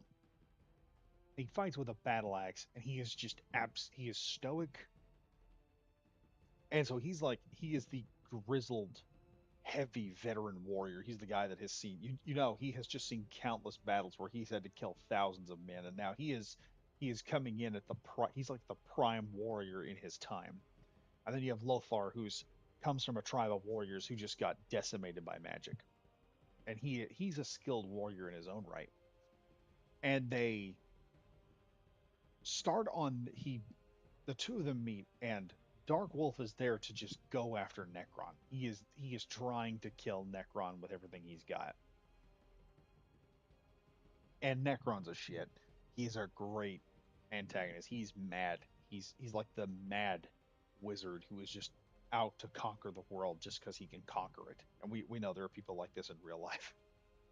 And so his plan is to try and take the people of Firekeep without a fight because it is taxing him every time he pushes the ice out. It taxes him and exhausts him, and it's going to take longer for the ice to get there. And if he can just kind of get the people of Firekeep to give up, he would prefer to do that. So he goes in, and they send a bunch of envoys to to the king of Firekeep, and so they go up in there, and it's actually not an envoy of peace, but a distraction. So a couple of his what they call ice demons, who are basically more. It's more of a prehistoric fantasy. D&D tried to do this a while back, and it's not as popular as regular D&D as it could have been. But the art form, it's like an old rotoscoped cartoon for adults. And I say adults because Tigra's in a thong the entire time. Like there is not a point where that chick like she has more clothes on when she starts this whole deal than she does later. It's like Lothar meets Tigra for the first time, and it's like, yeah, you know what he's thinking. The moment he sees her, you know what he's thinking. Like he's instantly fallen in love with this chick. We all know why. And I mean, Fire and Ice is great. And like Dark Wolf, I get in you get into the show, you're rooting for Lothar because he is the main antagonist. But then Dark Wolf comes along, and like I said, he's not a sidekick. He kind of shows up he's this character that shows up the protagonist, and he's larger than life. He's like he's making all these plans. He gets before the king and he tells the king, "This is what you got to do." And the king's like, "Well, if this gets any worse than it has, I'm gonna have to release the lava from inside the." He said, "We can get in there. All we need is just one guy to get in there and kill this Necron guy. And here's how we're gonna do it." And the king's like, "I don't know." He goes, "No, it has to be this way." And the king's like, "All right, Dark Wolf, you're the man. I mean, just like we're gonna go with your option, but if you fail, I have to unleash the lava." And Dark Wolf, they like charge into Necron's place. I'm not gonna ruin how they do it. It's like the most boyish way you could do it. Like the 10-year-old kid in you, when you see how they charge Necron's fortress, Dark Wolf and Lothar get in there with a bunch of these other dudes. It's like it is the most badass way. If you're a prehistoric Neanderthal with an axe, this is the only way you're going to save a chick. And Dark Wolf is just the meanest. Where like every other character, it's also kind of cool how the rotoscope works because every other character moves. Like Lothar has these large sweeping strikes when he fights. Dark Wolf is this just brutal, kind of like what Wolverine was in the first couple X-Men movies, or in the first X-Men movie, where he was like no flash, just straight to the point. Claws are going into you the quickest and fastest way I could possibly. This dude's wielding an axe and he's just dropping these Neanderthals like they're nothing. It's like quick, fast, small, tight movements, quick stabs. He is just like ripping them apart. It is a great movie. If you are into D&D like stuff, if you like D&D, I tell people all the time, there are four movies you have to watch if you are into D&D. Conan 1 and 2, because the first Conan is really good storytelling. Hero's Journey, perfect way to do it. The second Conan is like if you were running it, if you want the perfect D&D campaign, this is how you would have to run it. It is kind of a benchmark for D&D. Uh, Beastmaster, because it is the same thing. It is like how a character can run and their limitations with them having a power, how you can create a backstory for your character.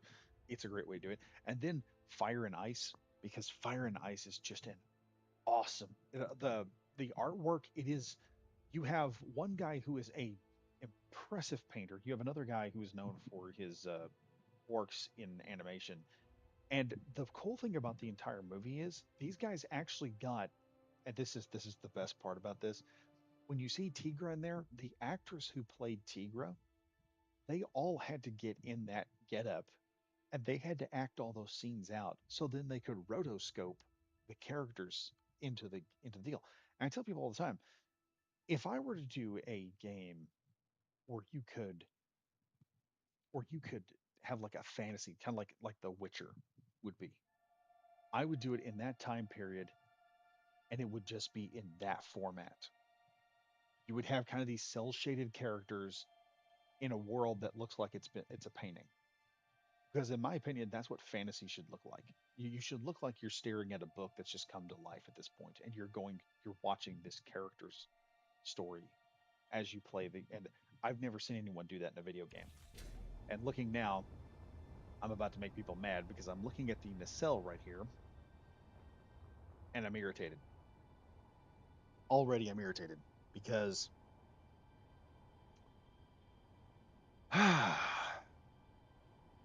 the nacelle is too up and down. It's too square for a ship like this. We're gonna cut this out.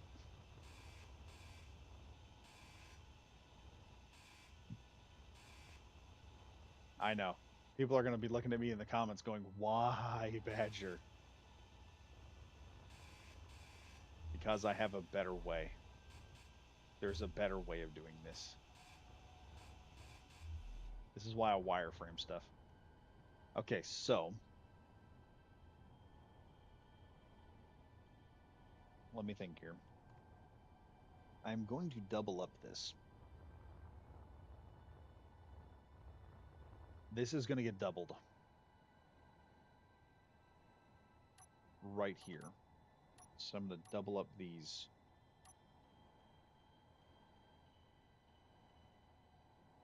conveyor junctions. This is actually going to make the whole system a lot more robust. And then here's where it's going to get interesting. I'm going, if I can pull this off,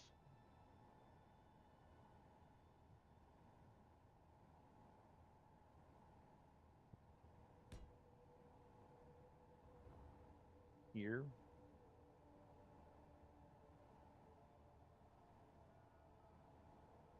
or do I want to do that? It's so flipping difficult right now. But yeah, if y'all haven't seen Fire and Ice, you should go take a look at it. It is one of the better uh, animated movies that are out there. Let me see.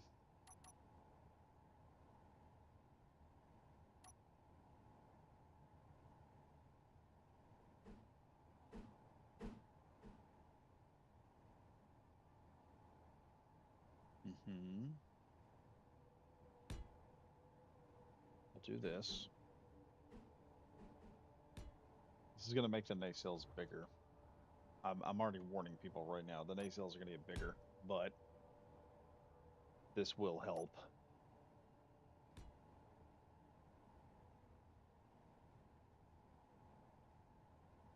Probably don't want them that big, but there we go.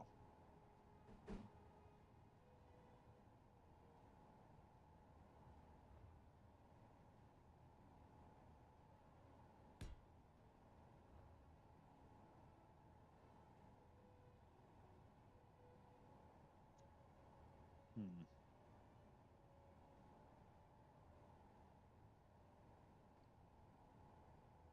Trying to see what I can do here.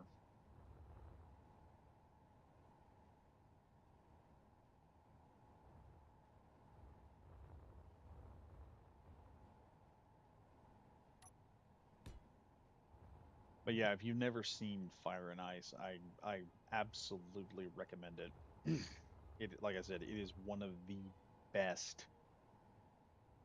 I can't recommend it enough, honestly. So going back to this nonsense here, trying to make this work. I know I can make it work. I didn't cut into that, so I think what we'll do instead is I'll push this as close as I possibly can. The problem is I wanted that extra room right there so I'd be able to move across the ship. I'm trying to figure out how to do this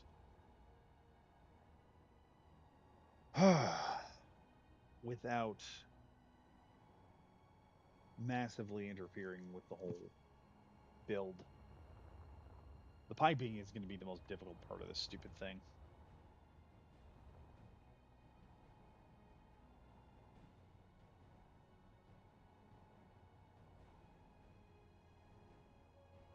Now hold on. Um,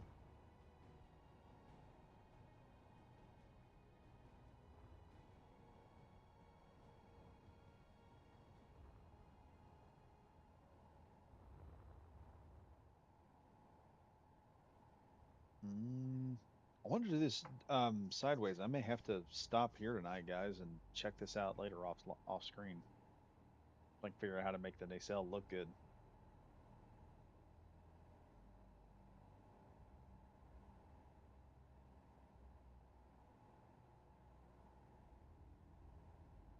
Actually, hold on now.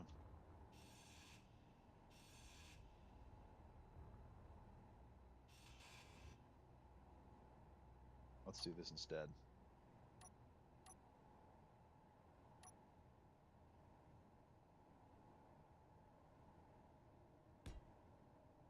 Put him here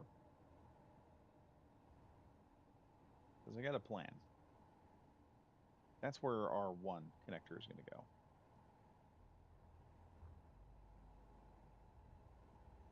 Here's the first.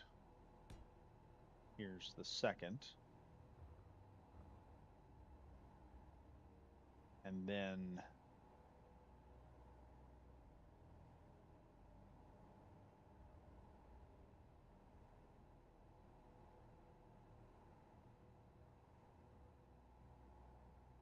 come on now, this will work. There we go. That's where the next one will go. So then what I need to do is I need to cut this one out. Yes. Yes. We're doing it. Making it work. All right.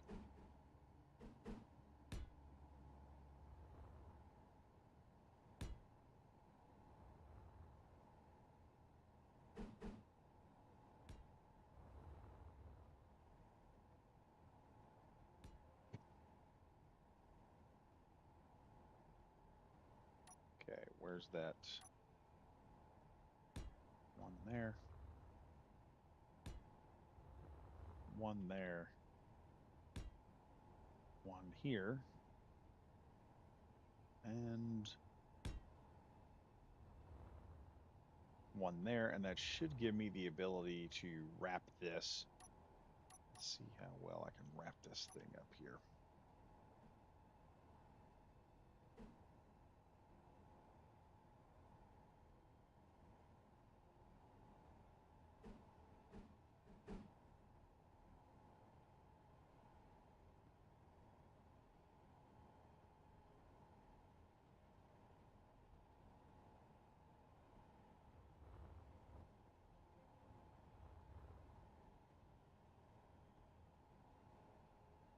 See, I need a corner. I need a way through here that I can easily walk my character through. And that may not be the best way to do it. I may be better off bringing it up through here. Yeah, let's do that. Or would it?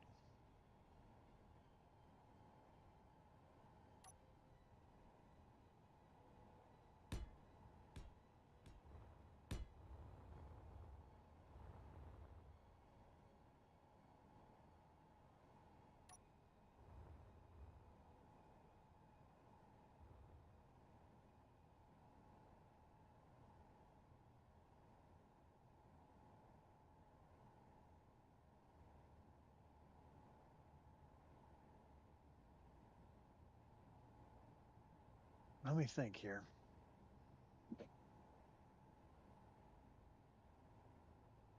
Oh, wait. I'm dumb. I think. I may not be.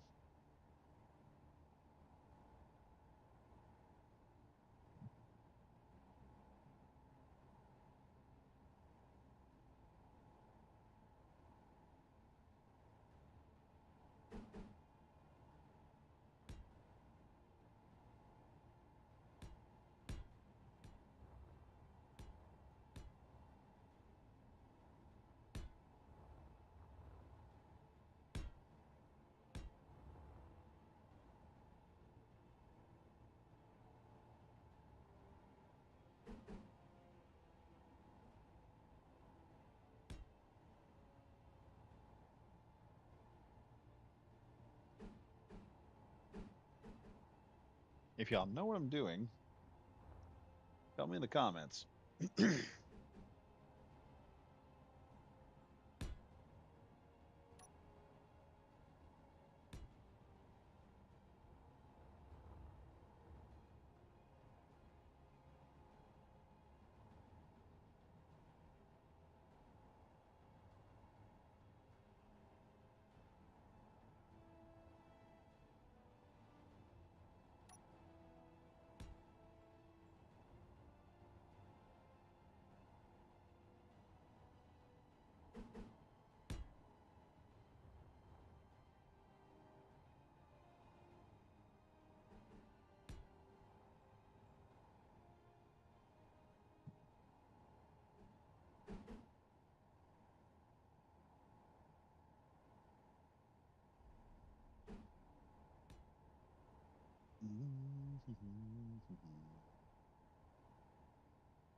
Nope. Let's go back to number 3.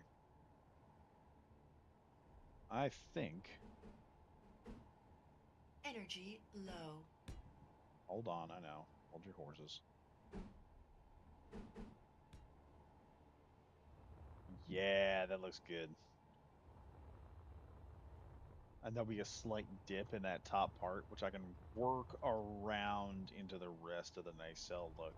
But yeah, that's going to look good.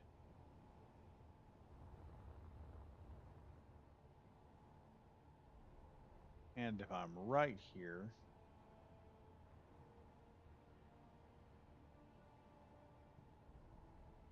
see, this is the issue I'm running into at the moment.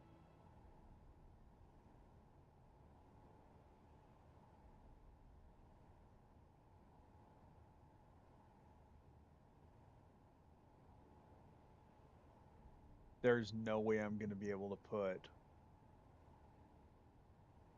I'm going to need a heavy ion thruster on this one, whether I like it or not. Let's run up here real fast.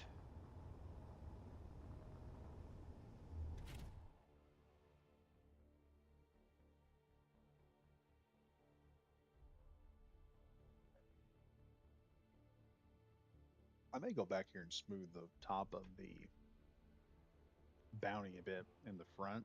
Just kind of smooth it a bit. Because it's already got those jetting teeth on the side. I need to smooth it out a little bit more and then make this look kind of monstrous on the side.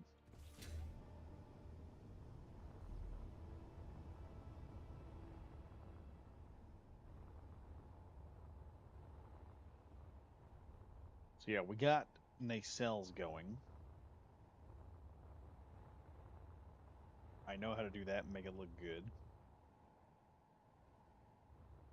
So it's going to look impressive. Honestly, I think I probably should have. Yeah, I can get away with that. We'll just we'll add a regular large one here.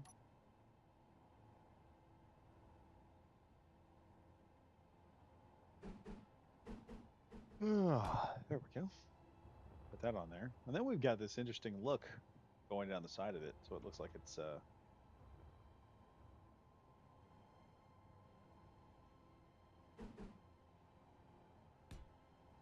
got some kind of plating around an actual nacelle section, which I can paint red. I'll just paint this part bright red or something, so it looks kind of ghoulish, and we can go from there. Now, the only other issue I'm going to have with this build is right here. Um,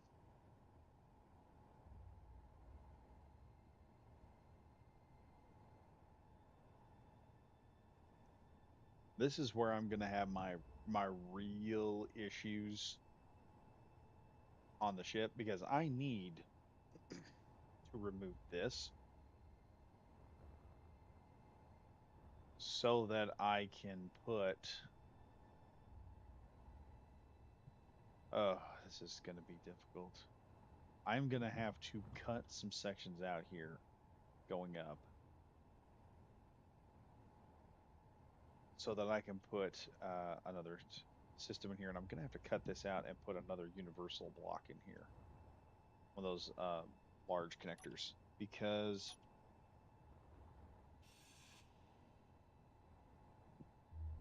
and I'm looking here. Yeah, we're all still connected here. So I'm pretty sure we're still connected. Yeah, I've got connections.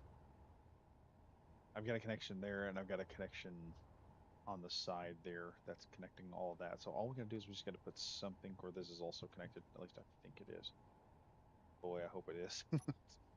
Otherwise, this is going to be a very, very, very short time.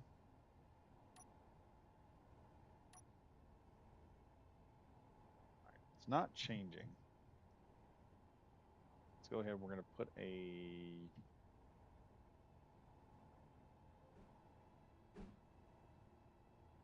conveyor here. Now that that's connected,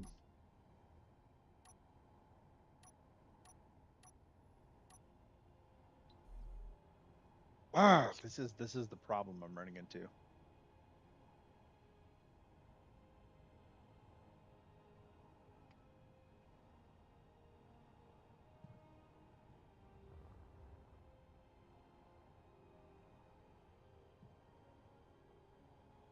Any way to make the voice audio louder?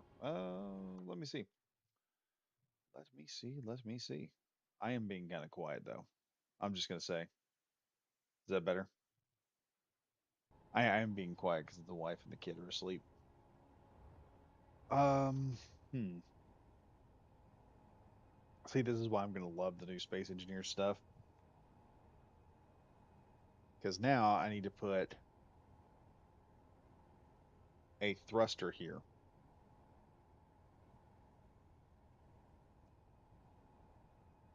and I'm probably not going to be able to do that, which sucks. And it's mostly because of the way the thruster system is working right now. So this creates a problem because now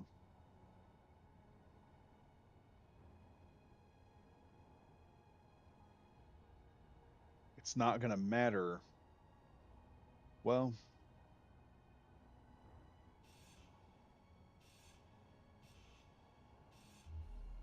all right, let's do this. I should. Where's not that? Not that. Two.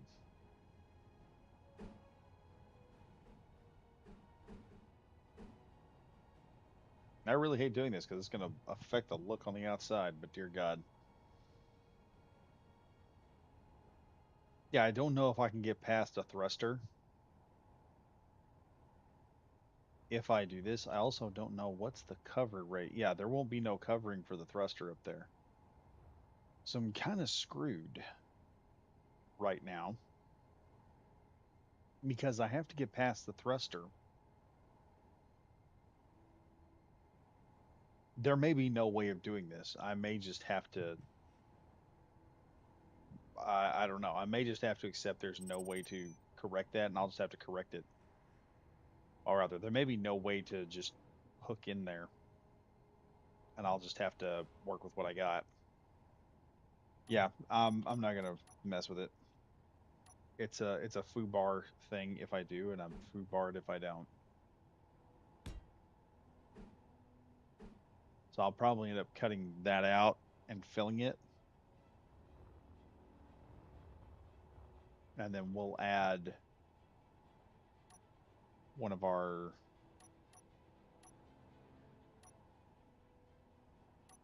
Let's see, where's my thrusters at?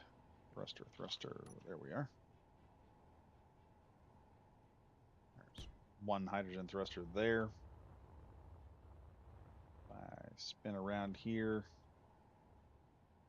I can get another hydrogen thruster right there, I believe.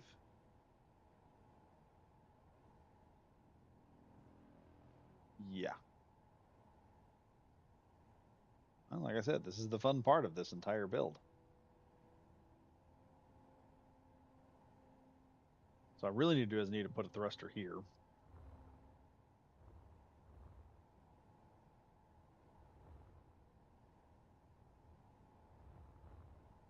Which in reality, I probably need to tear this entire nacelle down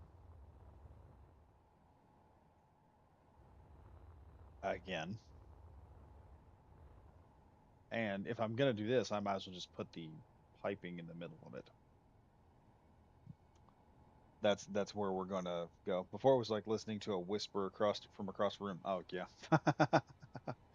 Yeah, I'll have to remember to turn it down. Otherwise, I'll be getting people going, "Hey, it's way too loud." I'm like, "Oh, yeah, it is." I'll have to fix that later. Um, yeah, the nacelle is probably going to work a lot better. I'm liking this design of the nacelles. I'm just gonna have to chop it all down and rework this seriously well. I mean, I have an idea of how it will have to look in order to make this work. Like I said, this is why you wireframe everything in Space Engineers.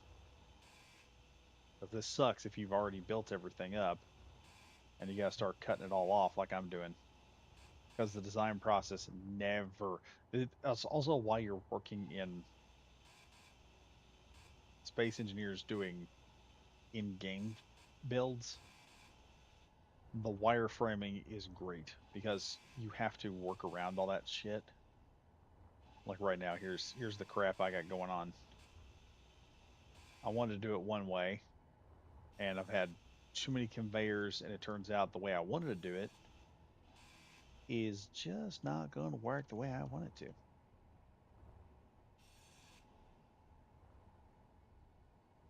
So, oh shoot, I think I just cut an entire section out there. Yeah, I'll have to cut that out. All right, we'll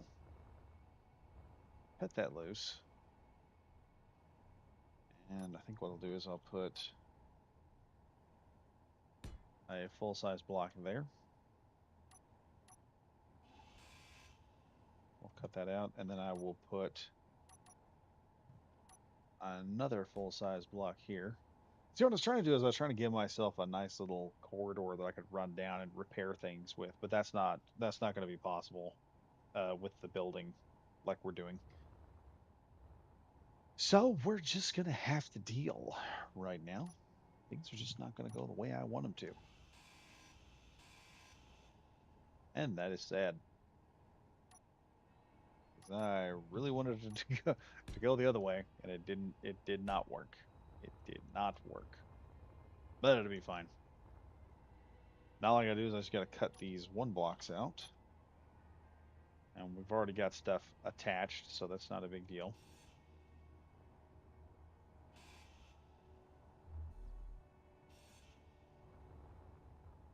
Energy low.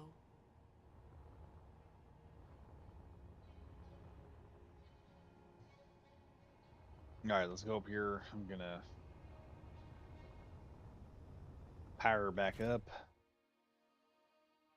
and we're gonna try and do these nacelles. And I'm pretty sure I can get the nacelles done. At least this one nacelle done before I go to bed. I'm gonna have to here in a minute. It's 1:13 where I am right now. Fun times, fun times.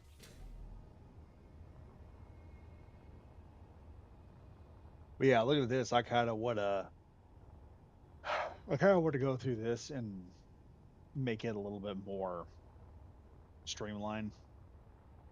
I want to stream like that. I want the jagged parts here on this section, and I want to streamline the rest of this a little bit. But let's go ahead here and see if I can remember how I did that nacelle.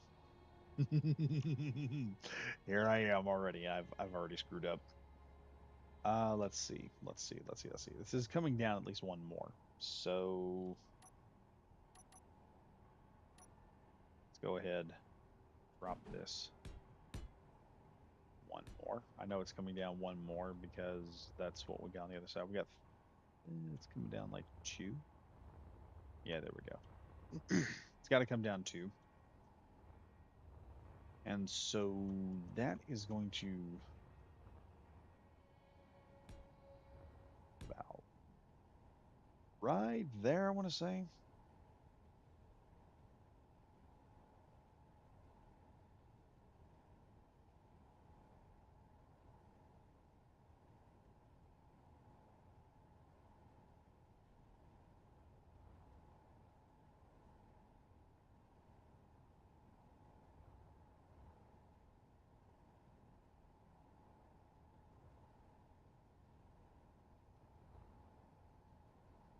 Hmm.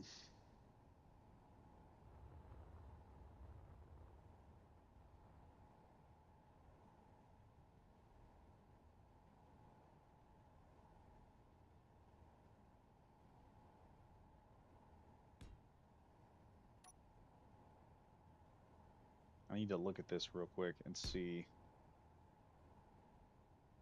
Okay, so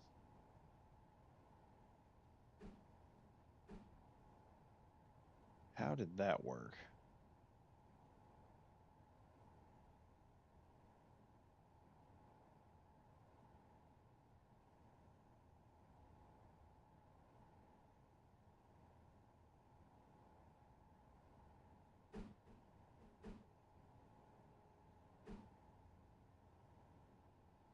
Hmm.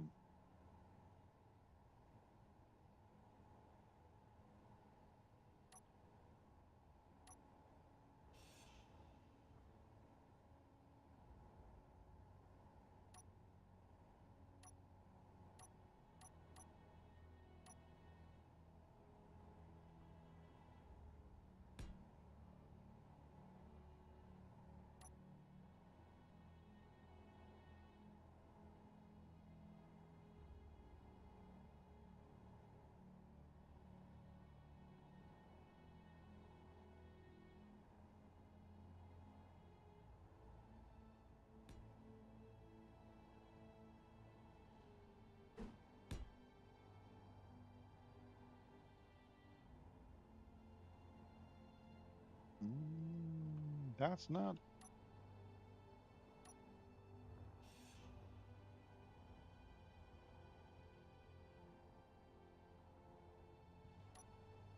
having difficulty right now because I can't figure out how I did this.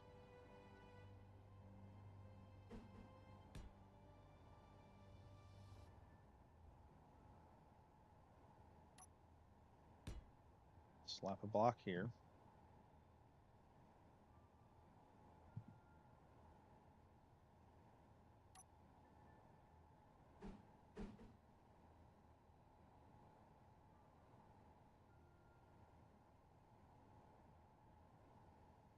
Hmm.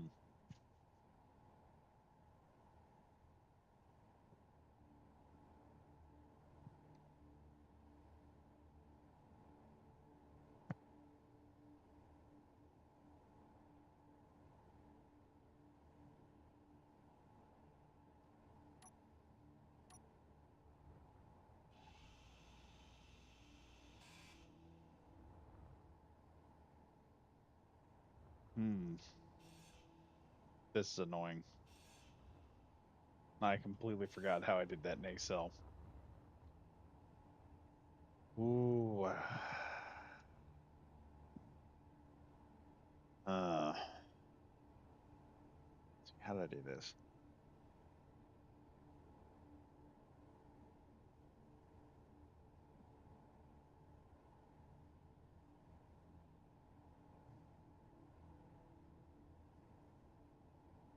Oh, hold on a minute.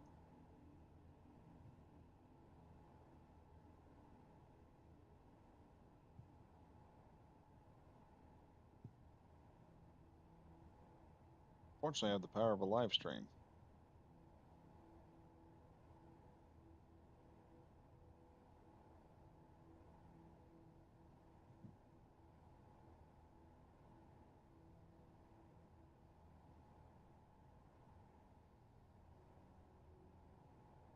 Just give me a minute here.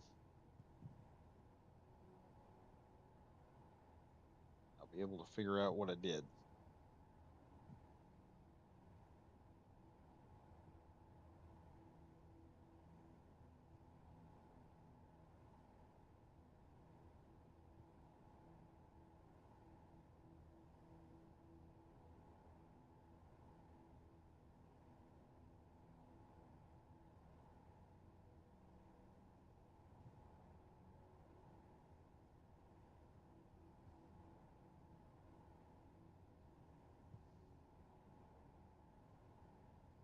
Yeah, this is more difficult than I thought it was going to be.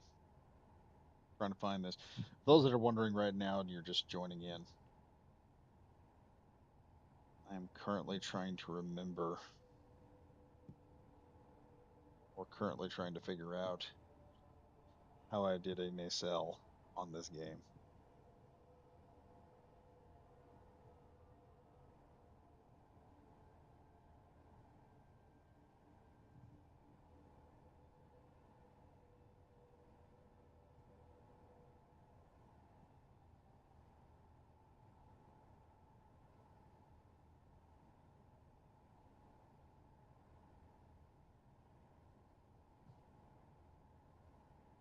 Here, I found it. Figuring out what I did. A little bit further. Yeah, I know this is kind of boring, y'all hearing me talk, but not seeing anything going on.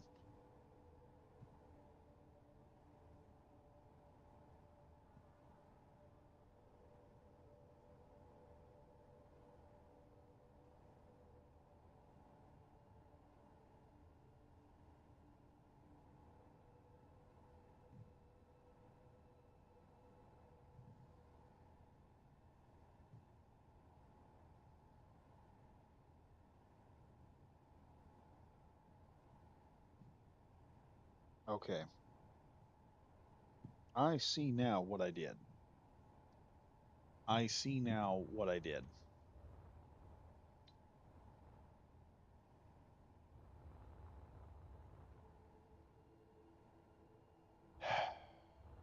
And what I need to be able to do right now,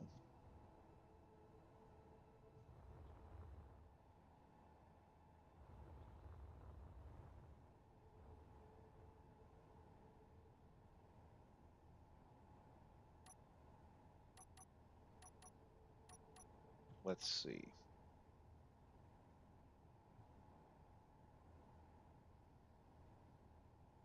That is there.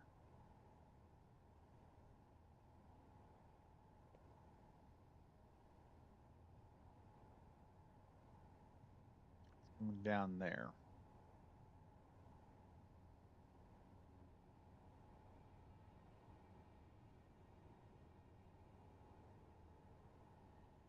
So what I need is these blocks like this.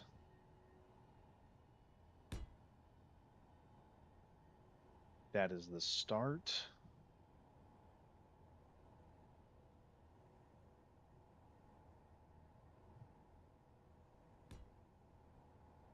That's where that begins.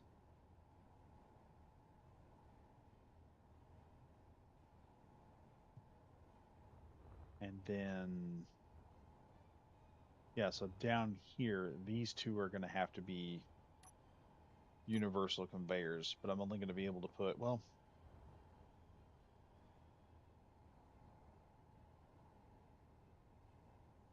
yeah, yeah, that's what's going to happen. I'm going to have one up here, but I'm going to need one down here to create the nacelle look that I'm wanting. So this centerpiece here, that has to come out. And then this has to be a universal. And then I'll make this work later on. But here we go. That's what we got going. So then these two be the next set. Like so.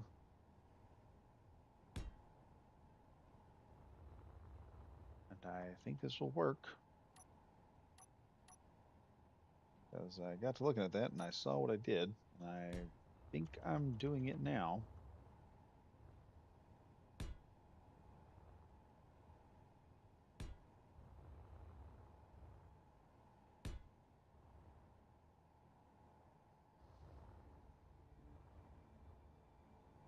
Okay.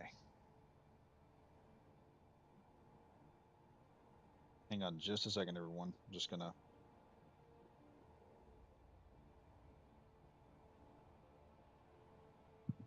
So this is what this is how I did this. Here we go.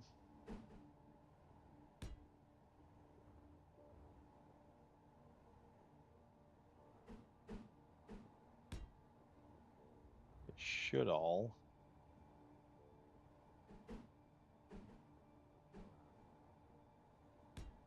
There we go. There. And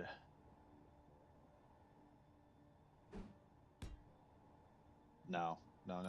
That's not going to work.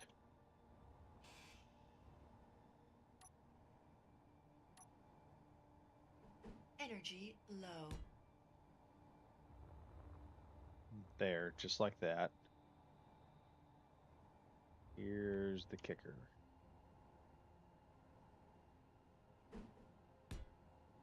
Block there. Where's my thruster going? My thruster will go in here, more than likely. So then I need a block there.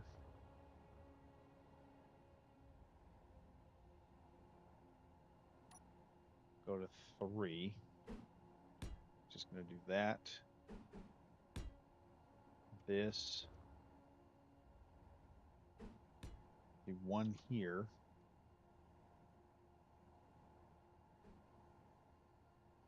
Do this one. And then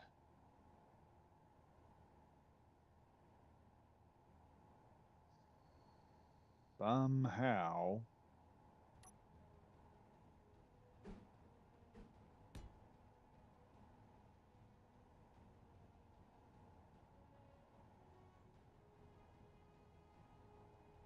really trying to pull a rabbit out of my hat here, folks. Bear with me just for the moment. Hmm.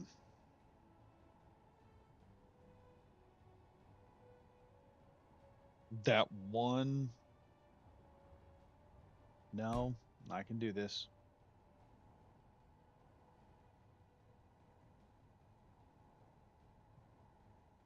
There. And that'll just have to be how that looks. And it will give us a nice differential look. So now I know how the whole system has to work. I can add blocks in how I want to add them. Yeah, there we go. That's exactly what we need. All right, let's get to adding here. Let's see, I think I wanted this.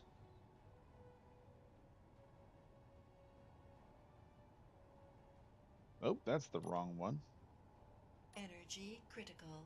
Okay, fine. Fine.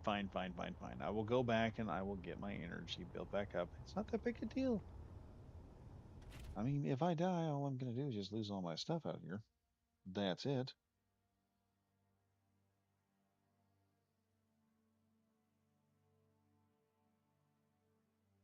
That is all I was going to end up with. Let me charge back up here. I'm going to try and at least get this one nacelle done so you guys can see kind of what this is going to look like. Like I said, this is going to be a fast attack destroyer if I can get the speed out of it, which it will have speed. Let's see here. Let's do a long tube, and we're going to do one. We'll do this here, and then we'll do that.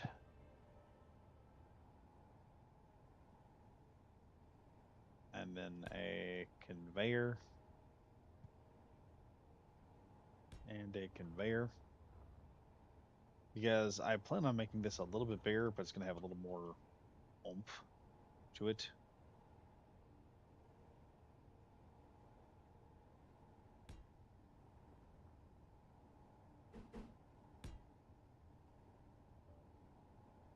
And what's going to be really fun, I can tell you right now, this is going to be fun. Is figuring out how to make all this tie together good.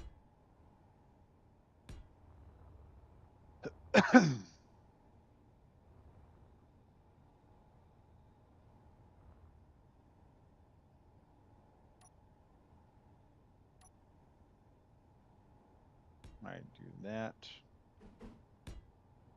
Like I said, we are baffling this system.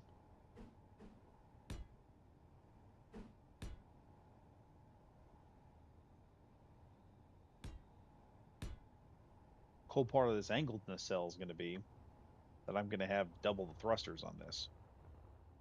So that is, if I recall, I need 8 of these for a single, no, 16 for a single hydrogen tank. We almost have half our hydrogen right now. And I could take this further. I could take this so much further. And we're probably going to.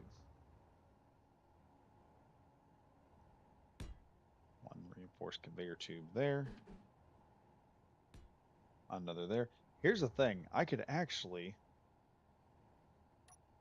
do this. Let's do it. No, no, I cannot. Because I'm eventually going to have to come back in here and cut that out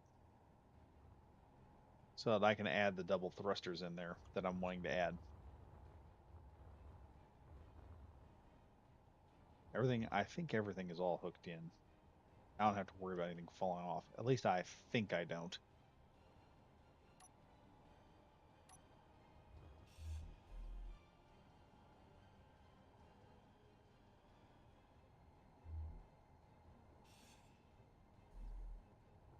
There we go.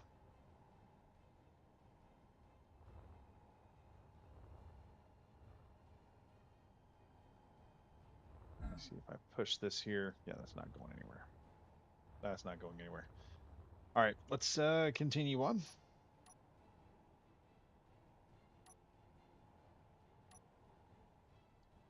So yeah, the whole concept of the baffled system, this prevents that annoying little problem of everything blowing up.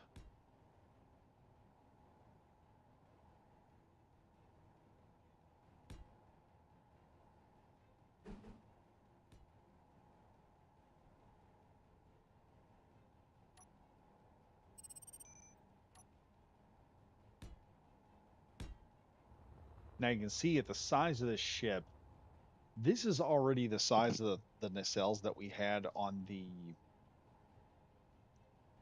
what was it? This is already the size of the nacelles I had for the Miranda. This ship is going to have longer nacelles.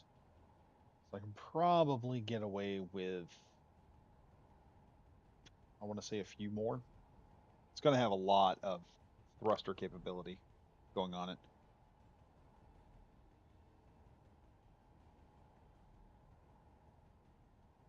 That's going to give me the ability to really push this thing to its limit.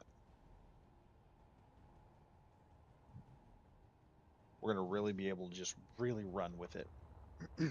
And it's going to have a fast capability. Plus, I'm going to take this section here and I'm going to probably pull it up and just lengthen the ship a bit and give it just some limitations. And all those limitations will just work out perfectly. So we're going to go from here. Let's go ahead. Where's the single block I got? We'll do that there. There. And one there. One there. Why is this conveyor keep getting out of line with me? I don't understand.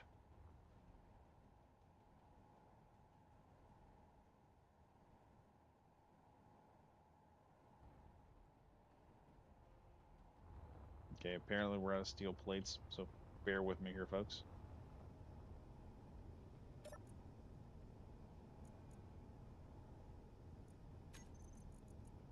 Let's see if we can find those steel plates. There we are.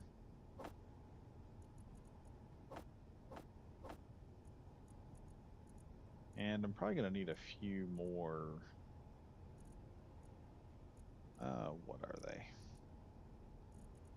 Interior plates. There we go. Already you can see the size of this nightmare as it comes barreling at people.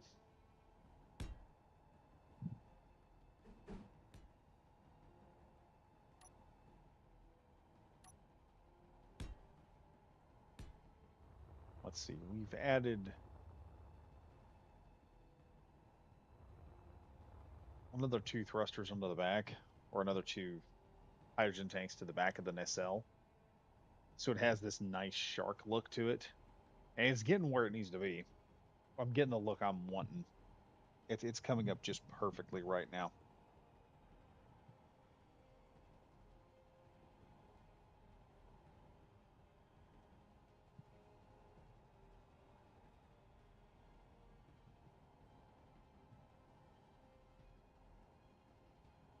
but this is getting a lot better than I'd hoped it would. Now, what I'll probably do, or what I'd like to do, I'm gonna have to do a little bit more expand upon this nacelle a bit, but you can see how it's already looking, and we're gonna have double the thruster complement on this thing. It's going to be fast. And I may add one extra nacelle in the back here so I can kind of curve this up somehow. I don't know how I'm going to do that. That is that is not going to go the way I want it to. I can promise you that much. I'll have to figure out the back end of it. In other words, this will have to change a bit here, which I've got a plan for the center section here. I'm going to put a passageway block in there so it doesn't interfere with everything else. And then I've just got to weld all this stuff up and we're good to go. I think I'm going to take it out just one more further than I normally should.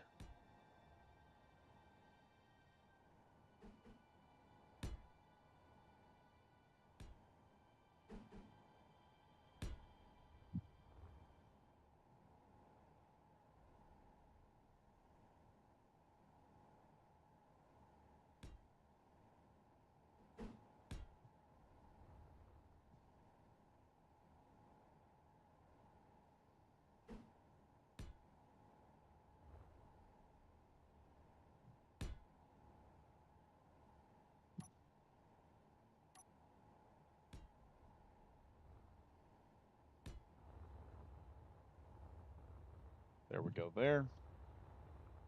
That gives me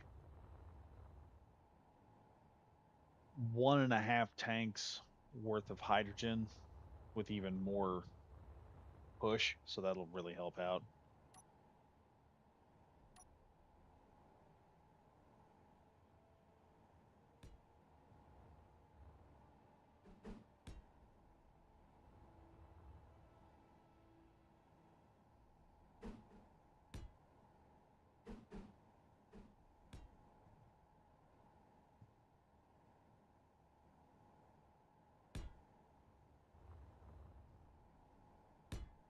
And there we go.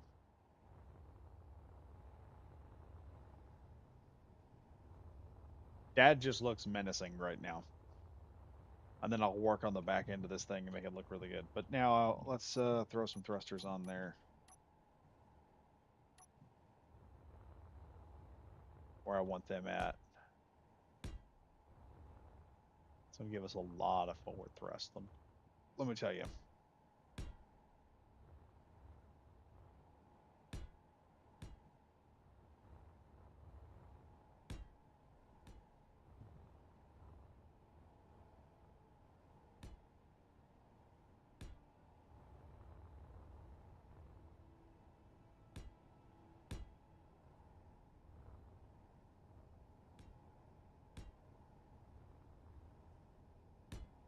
And I will probably just break down and add some stuff. Now, the other thing I got to figure out also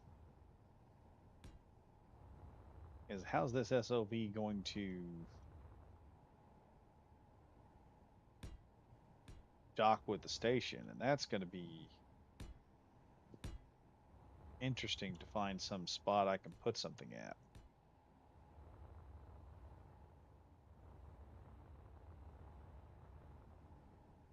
I will really have to figure out where I'm going to have to put this station dock at.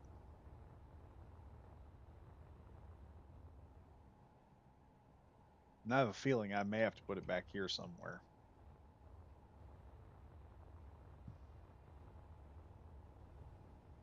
After I, install some up and down thrust somewhere on this thing.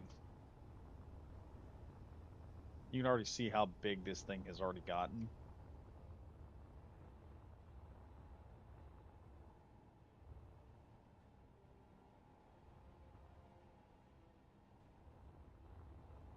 And then I just gotta work everything else into it. And then figure out the front end of this so it looks, like I said, so it looks menacing. So I get it back and it looks menacing as heck. But it's becoming what I want it to become. I'm satisfied with it. Like I said, I just got to figure out upward and downward thrust, work the rest of the nacelles in, so that everything works like it's supposed to. But yeah, there we go, folks. Let me put this thing where the sun doesn't shine so you guys can get a good look at it. Yeah, there we go.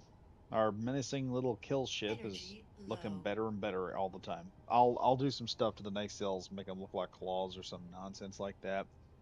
But already she's getting massive. And then I've also got to figure out where I'm going to put that eye concept because I had planned on putting an eye somewhere on this vessel, and I don't know where it's going to go. I don't know where I'm going to put it. I'll have to figure that out. But we'll also have to do the internals and everything else. I'll have to do the same thing I'm doing there to the other side to make it look good. And this whole nacelle needs to be welded up, so I'll have to weld that as well. So fun times, fun times. Also, another advantage is I can poke. Let me get through here. I can poke some holes, probably here and here somewhere, and add a couple of forward-firing artillery guns. Which, when I pull the trigger, will just I can fire this gun and then lob those in a pattern. So like one, two, three, four, they'll just fire off one right after the other. Or I could do just rockets. Rockets are also a good idea too. As we make a sweeping pass, we can just blast the area with rockets real good. Take a few hits from one deal. Also, one of the guys was talking, I should do some kind of decoy underneath that I could launch the decoys in and have them go over there and just kind of pick at them. But the kicker here is I'm going to have to pull this section up and then start pulling it up there. So this whole entire section here will then pull right in. Like I said, we kind of got like a shark looking, it's not a Negvar. What was it?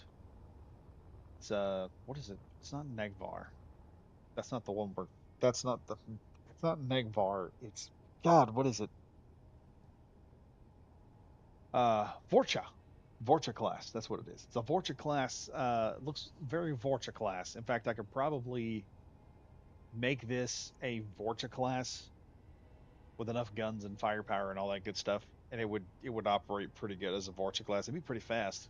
I mean, this will be fast after I put some. I'll have to put some heavy armor in there, protect the jump drives and everything else in it, but it will do its job. It will do exactly what it is set out to do. By the way, folks, I am going to Energy critical. go to sleep right now because, dear God, I am tired, and I'm gonna have to hop back into my little ship right here. And as you all can see, if the sun was a little bit different right now, let me get it. Yeah, there we go. You can see how the ship is turning out. It looks really good. I mean, it is going to be leaps and bounds bigger. We're going to have bigger guns. It's going to be able to put down a much more terrifying offensive as far as I'm concerned. I would do custom turrets, but I feel like that's going to really push it. Plus the custom rail having custom turrets as rail guns, that that is going to bring a whole lot of different problems. I may do a custom PDC turrets, one on top, one on bottom, just to provide anti-ship. But we're going to rely mostly on corvettes defend defend this ship from anything else. And this is just going to go in and start try to pick apart a larger ship with a little bit extra firepower. So that's where that's going to go. Anyway, folks, hope you guys enjoyed this video and enjoyed listening to me ramble a bit. And as always, I am Badger Wild saying stay safe, stay frosty, and I will see you guys in the next video.